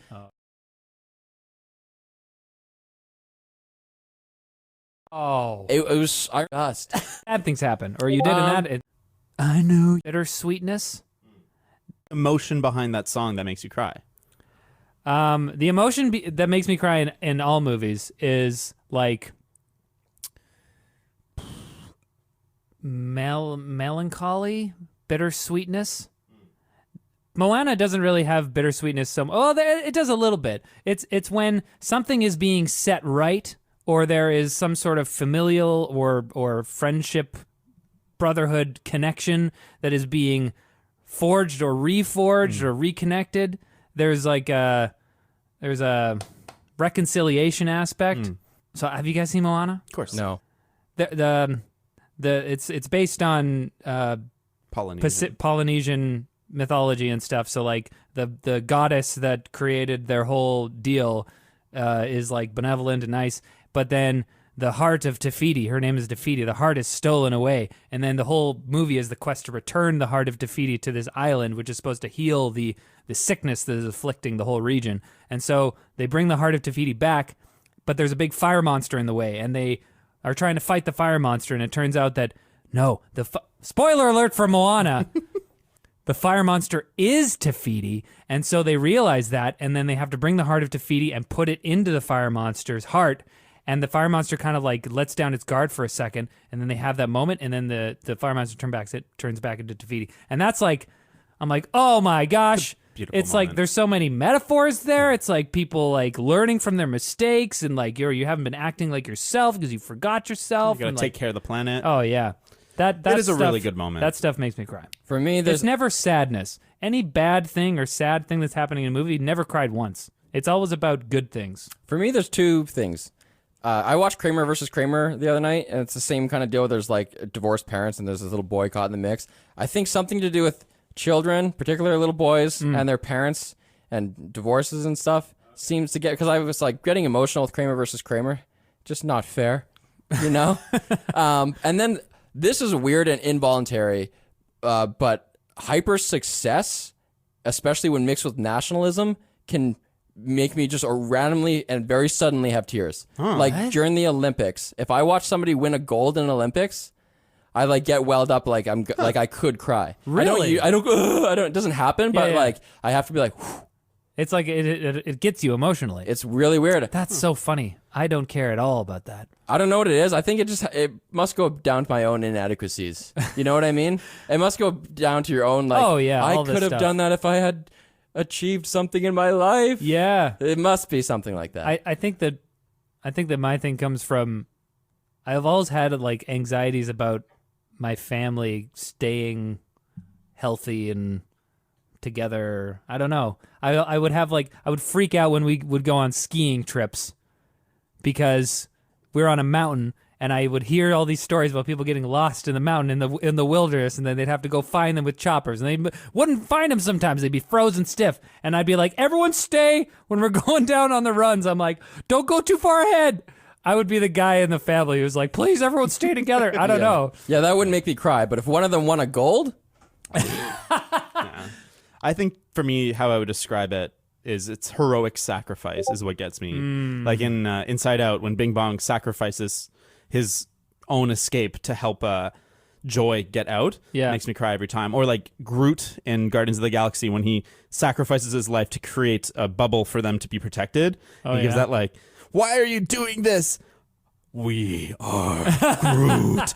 I'll cry every time. Yeah, that's a good moment. That stuff is what always makes me cry. So it's always Dang. heroic sacrifice. We all have like different things that really get at us. Reconciliation, gold medals, Heroic sacrifice. injustice. Well, I think we'll give Injustice. injustice. Okay, wow, interesting. James, do you still have quails? And if so, how are they? Asks Owen Harrington. Thanks, Owen Harrington. Oh, thanks, Owen Harrington. Yeah, we still got the quails. I should say my wife has the quails. I don't do anything for these quails. They're good. There's only 5 left. Started with 25. Been picking them off, huh? Well, no, we started with them as chicks because we wanted them to like imprint on us. Right. So then that meant that we couldn't sex them. So then it turned out that like 10 of them were males. Those went to my other buddy. They ate them. So then we had, I guess, 15 females. Couple of them died. Like now they're like 3 years old, or they're 2.5 years old. They lived till 3. Oh. One of them flew off the balcony. Oh, geez. It just we Are they an invasive species? No. Okay. But it died right on the pavement, like down below. I had to Oh. go scoop it off the road and put it in a dumpster, man. Jeez. They can't fly. No, they can like flap, like they can go like I'm scared and flap like 10 feet. They can go, I'm scared. We had the door to the cage open. Me and my wife both had our faces in the cage, like interacting with them. Yeah. There's like probably a 6-inch hole above my head, and it just went just right in a diagonal Oh my beeline gosh. over our heads. And I live in a loft with two balconies, so it went off the first balcony. The balcony below is wider, so I thought, please God, maybe it landed on that balcony. Yeah. It didn't.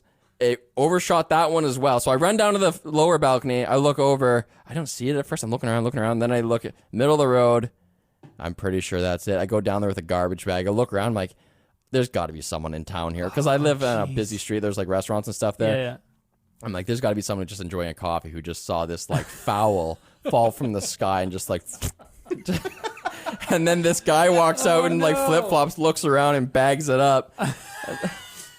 I can get like 45 cents for this. Oh, no. Oh, that's so sad. And actually, that was sad because I went into my building's garbage room and like peeled back the bag.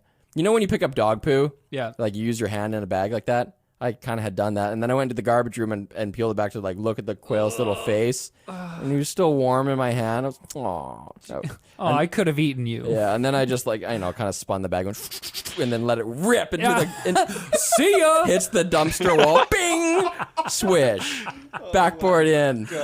I'm just Get joking. him. No, I didn't do that. I gently chucked it. Gently chucked it. Oh, man. So Justin Haynes asks, what are all of your educational backgrounds, if any? If any. I'm not educated at all. Thanks, Justin. And he also asked, what did all 3 of you want to do prior to working at LMG? But that kind of goes into it. I was pretty close to being a city planner for a while there. Oh, yeah.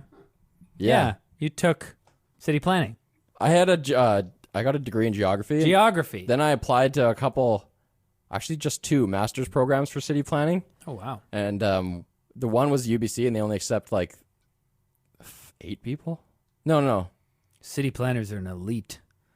Both the programs, I applied to UBC and McGill, and they both accept like 30 people. And in the case of UBC, the previous year they had only accepted 8 people who had just come straight from university.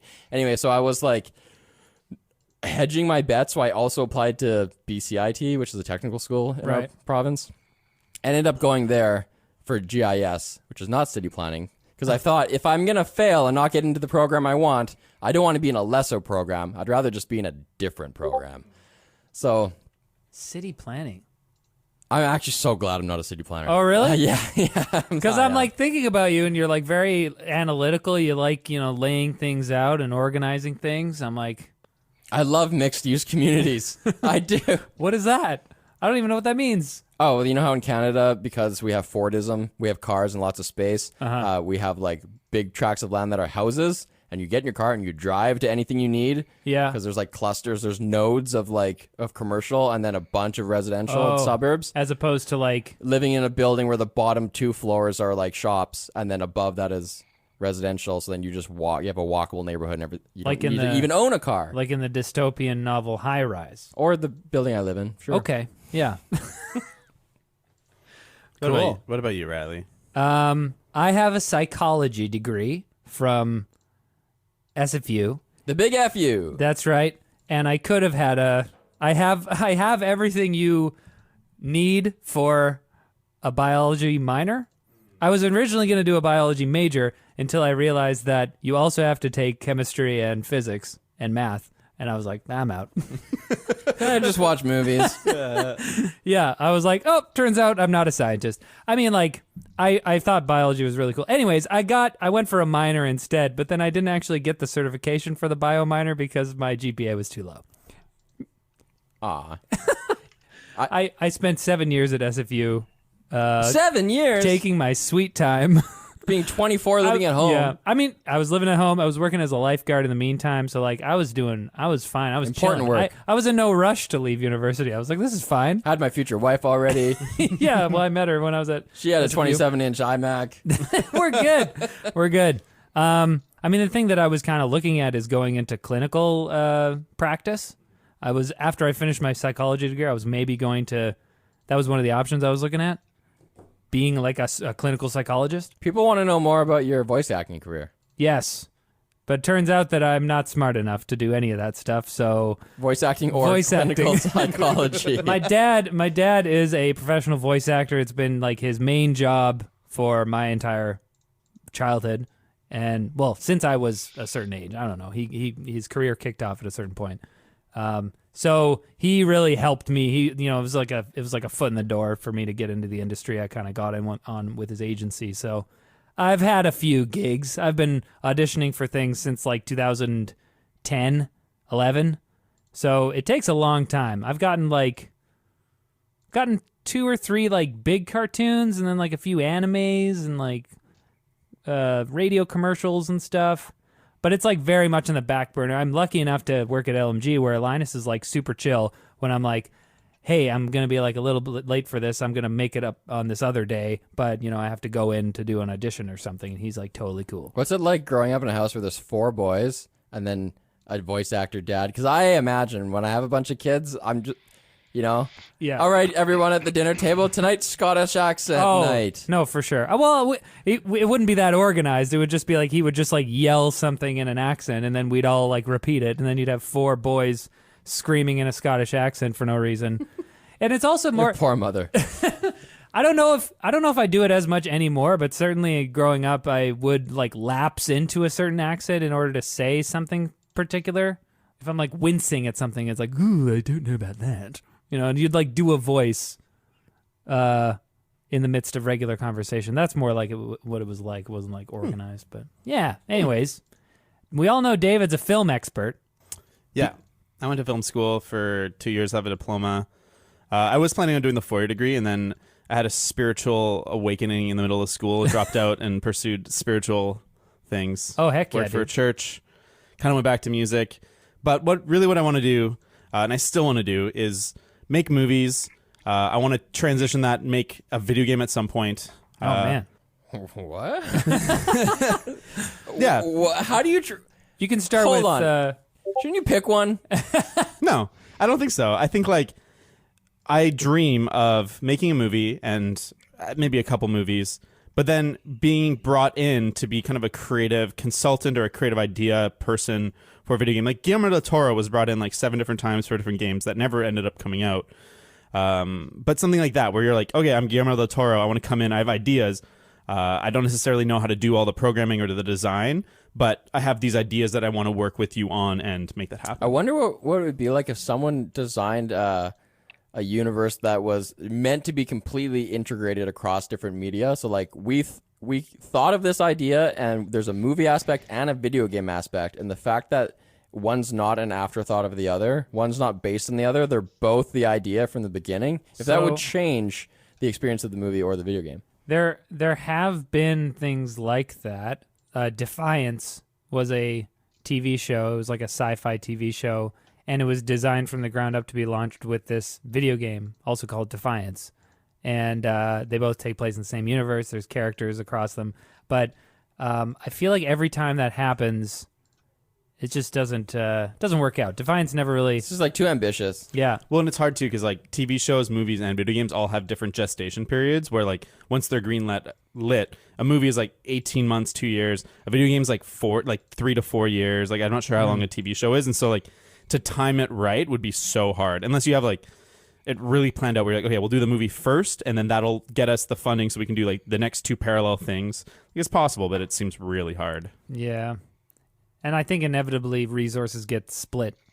So you like either put more effort into the TV show or less effort into the game or vice versa. Exactly. Felix K says you're stranded on a desert island.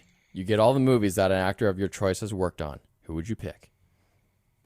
Christopher Lee. What?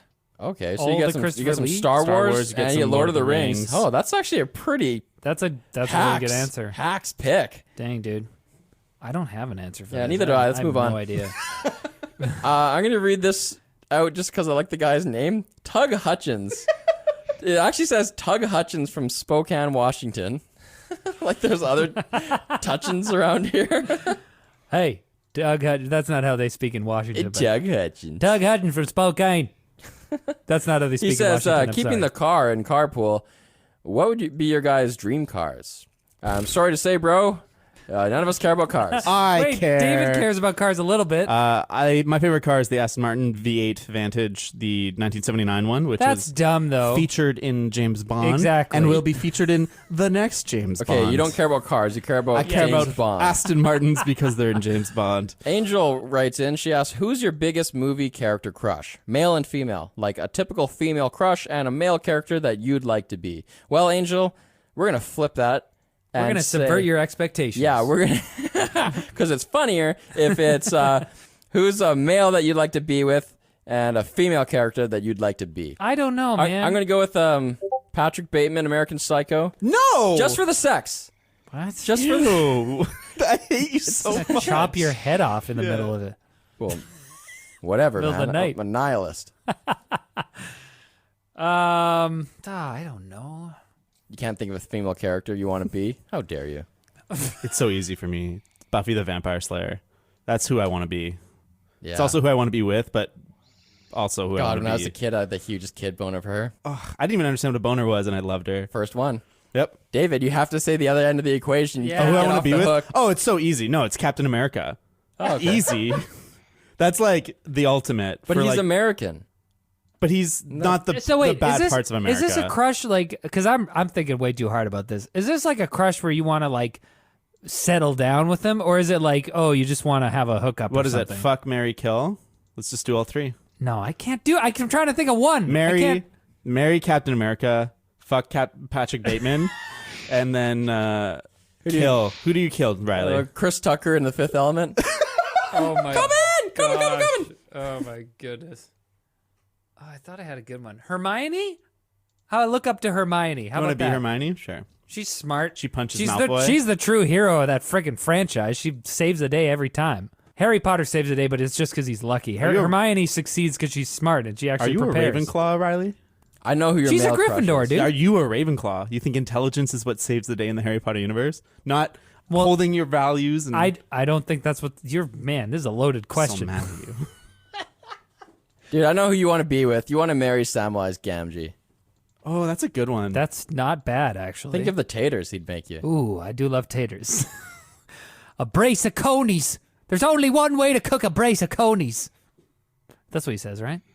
Doru asks, you guys said you can play instruments. Could you give us more details? Any recordings we can listen to? I'll go first because it's the easiest. I'm James. I play guitar, 4-chord strummer level campfire guitar. That's all you need. Not very good. I've been playing since like 2013 and probably haven't like gotten better for the last like 4 years. But that's kind of what happens in adulthood, you know? It's not time. When Man.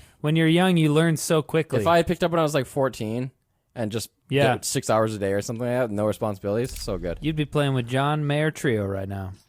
I'd be Pino Palladino on bass. I actually got a guitar when I was young because I was best friends with someone who played guitar. Oh, yeah? And he was like, for Christmas, you should get a bass. And then we can like have a band. Oh. And I was like, I don't know what a bass is, but I'm going to ask for that. And then for Christmas, I got a guitar, which actually makes total sense if you're a parent. Right. But I was like, that's not a bass. And then I just never learned it. You can play bass lines with a regular guitar. No one told me. Didn't know. Also, I was never put in lessons or anything. Any recordings? Not that have been shared, but But we could share some. Sometimes I'll like plug in the monitor so I like singing more than guitar. Right. I learned guitar so I could sing. Been in a band before as a singer, but I sucked. I think you told me that you play guitar when we first met, and then, or at some point, whatever. But when we had the workation, and there was like a fire, and you pulled out the guitar and you started singing these songs. You started playing and singing at the same time. I was like, oh dang, James, a singer-songwriter here. Well, the thing is, I have a close friend who's really good at singing, and every time that we're in a situation where, like at a party or something, and he sings, there's always someone, usually a girl, who goes, I really like your voice when he's done. Oh my God. And that has never happened to me. So that's how I know that I'm not a good singer. Well, it's fine. I heard you. Thank you. Yeah, at workation, Yeah. I heard, I didn't know you played guitar. No one there was like, you're a good singer. No one's gonna say you're a good singer. People do it all the time. I witnessed it. Yeah, Happened to my but roommate. that girl probably liked him or whatever. She did after you heard him sing. David? Yeah, I play a little bit. I play instruments. Been playing piano since I was like 5. I picked up guitar later. Did drums since grade 7. Got pretty into that. I kind of have a pretty good ability to pick up instruments. There is recordings of me. I don't really want people listening to them because it's all Christian stuff. There's lots of Christian music that I wrote and performed. Hey man, there's some good Christian music. Dude, you just switch the name Jesus for the word baby. Yeah. And then go to market. I did we did music videos with the church that I worked at. Some of them were covers and stuff. And like, wait, you are in Christian music videos? You guys want to see one? Yes. Waking up knowing there's a reason. All my dreams come alive. Life is for living with you. Oh my god.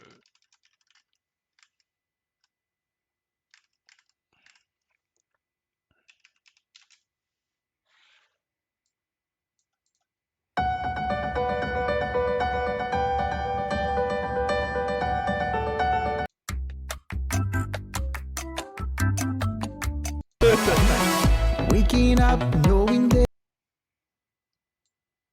there's a reason. All my dreams come alive. Life is for living with you. I've made my decision. Oh, that's you singing. And I made this music video. Oh my god, you did everything. Is that you? Is that guy? Yeah, that's me. With a shaved head? Yeah. Weird. Okay, the mix seems pretty good. I mean, I'm only hearing. So that's a cover of a bigger song.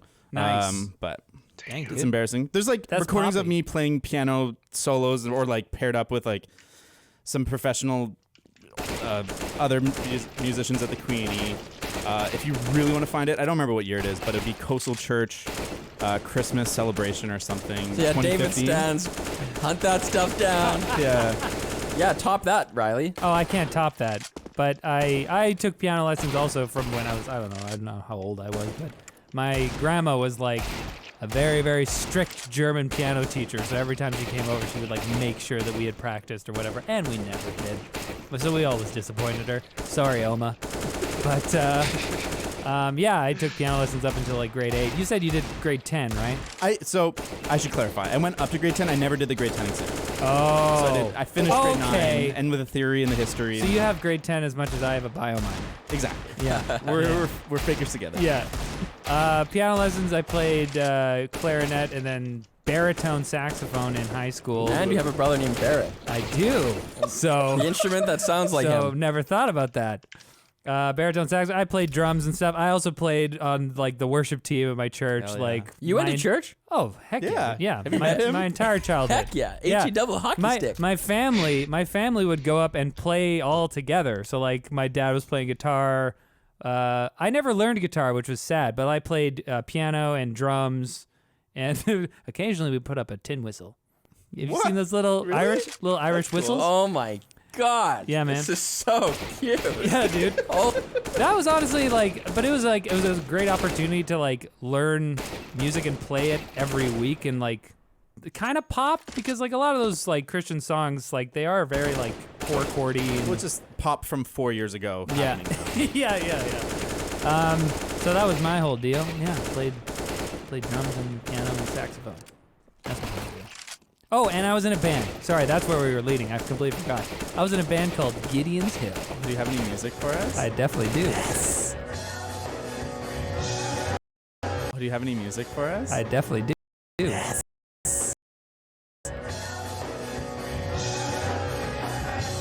Oh man, this is not even the good recording because it's a live show. We won Sounds a like it was pretty good, though. We won a battle of the band, so we won pretty cool. the opportunity to record an EP. So we actually got to go to a studio and That's awesome. record an EP. So I don't know where I think I have the CD at home, but I don't have a CD player. So that's too bad. Anyways, yeah, I was in a band. Sweet band. It sounds pretty cool, man. What did you guys think of each other when you first met? Oh man. I thought Riley was pretty much the same as I think he is now. James, though. What?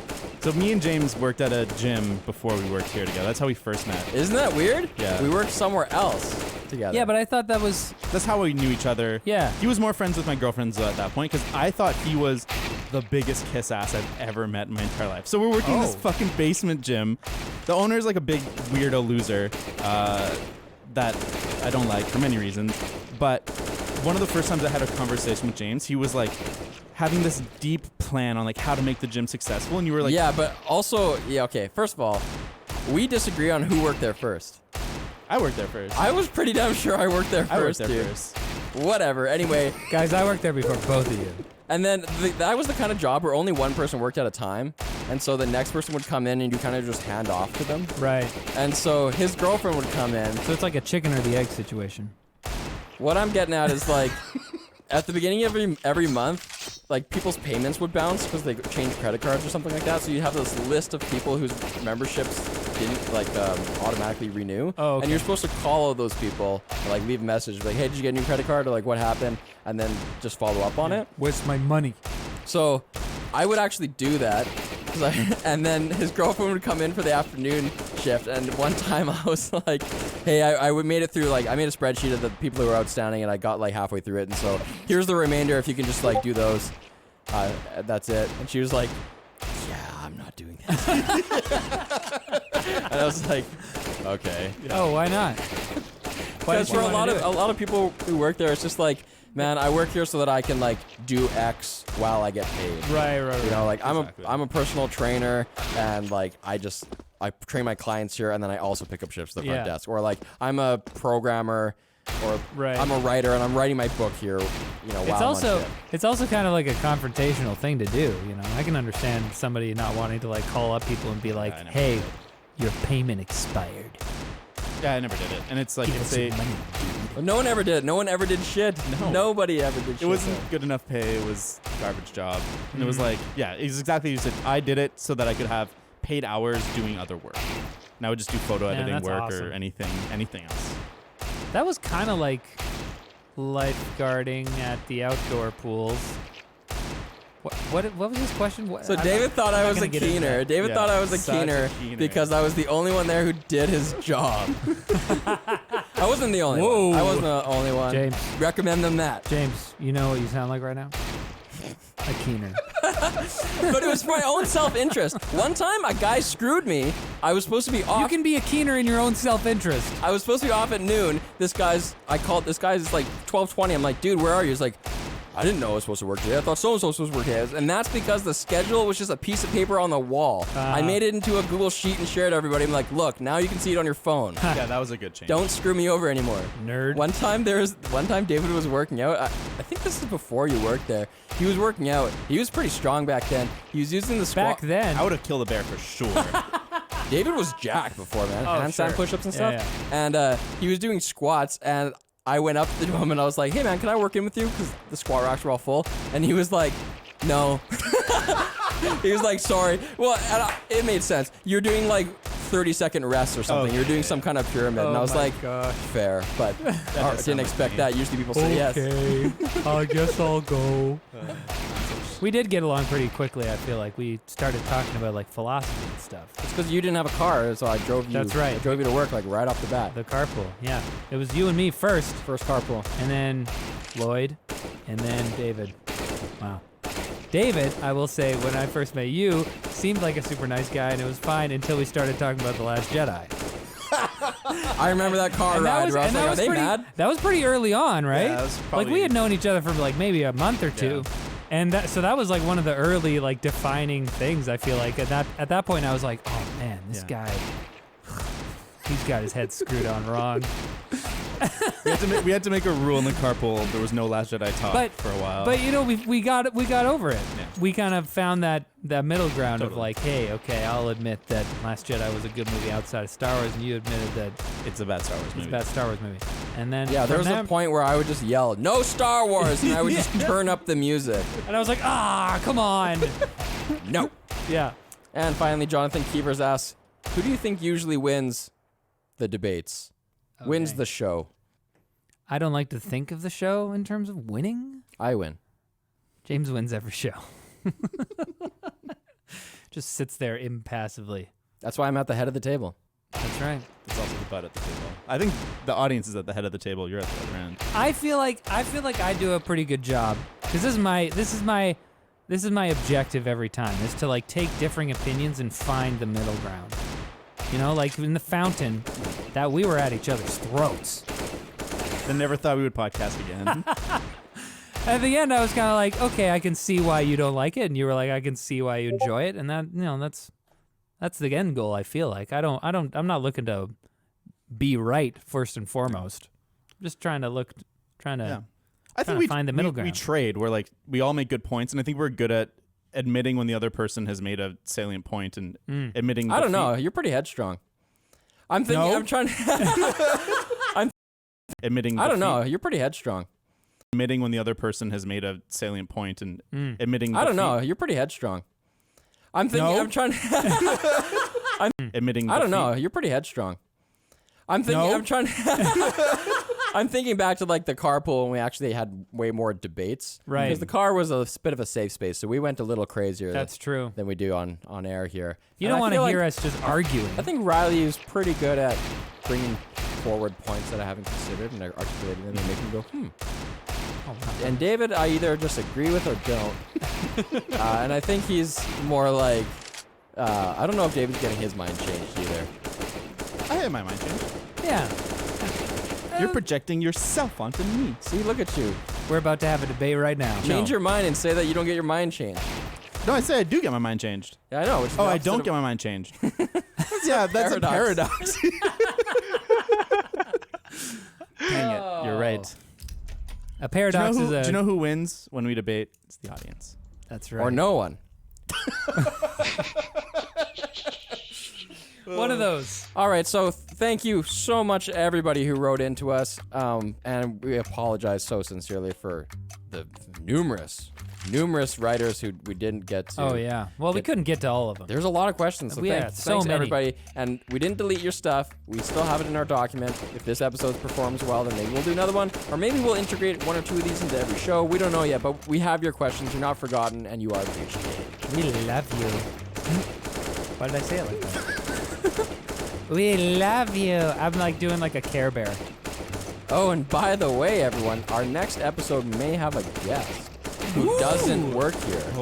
So look out for that. Unknown what movie we're going to do next week, but we're always open to your suggestions. So you can hit us up on Twitter at Carpool Critics or email us at carpoolcriticspodcast@gmail.com. I can't wait to sort through some juicy emails. Also, if you watch movies on an iPod, holla at me. If you watch me on an iPad touch me. Oh no. Stay away. But love you. Oh, wait. Oh. And we're closing this episode out with outro music, which is our theme song, composed on a banjo by our friend Gary, who sent it to us. Check it out. Gary! Love you, dude.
younger days when I lived for my life was everything a man would want to do. I could never see tomorrow.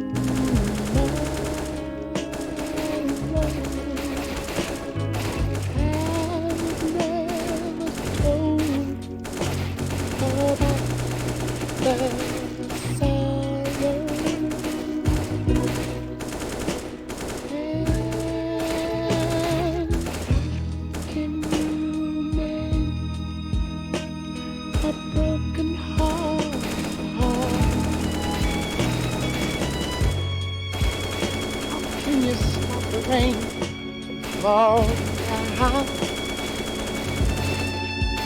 Tell me how can you stop? Oh, sunshine. What makes the world go round? And how can you make this broken man?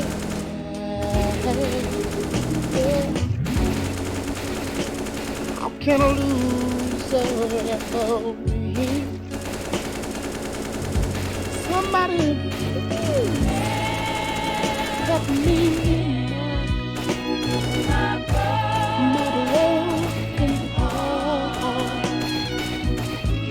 and let me live again. La la la la.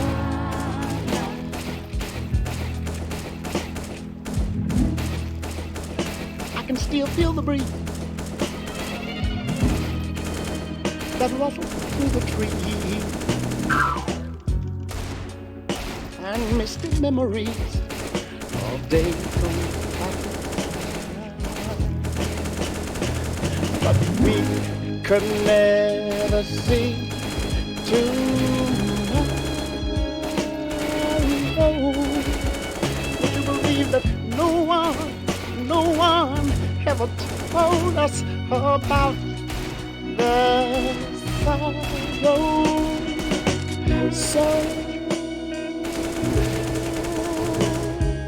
how can we make a broken heart and mine is? How can you stop the rain from falling?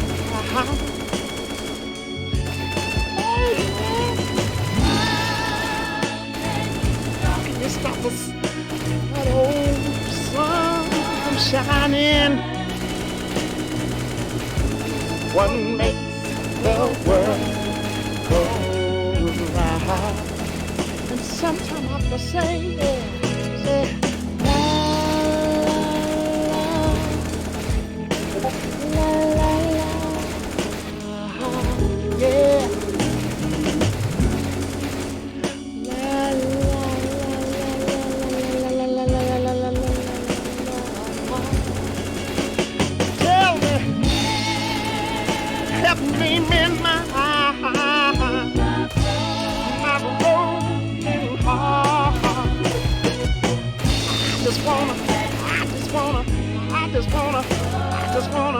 I just wanna live again, baby.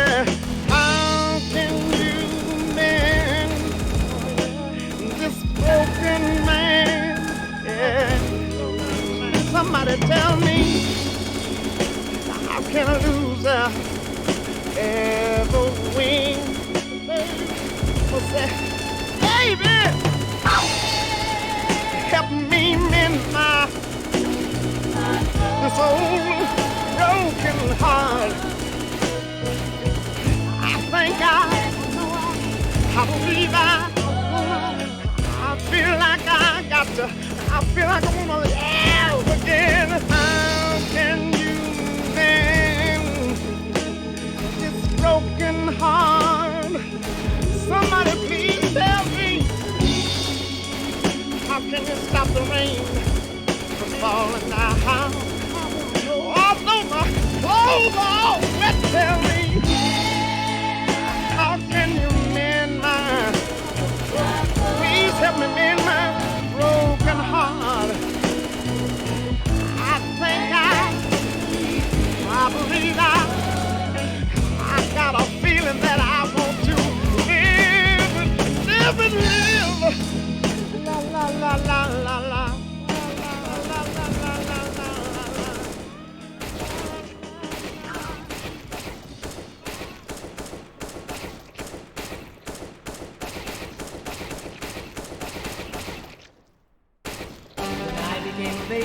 My mother called me to her side. She said, son, you're growing up now. Pretty soon you'll take a bride. And then she said, just because you become a young man now, there's still some things that you don't understand now. Before you ask some girl for a hand now, keep your freedom for as long as you can now. My mama told me, you better shop around. Oh yeah, you better shop around. Shop around. There's some things that I want you to know now. Just as sure as the wind's gonna blow now, the women come and the women gonna go now. Before you tell them that you love them so now. My mama told me, you better shop around. Oh yeah, you better shop around.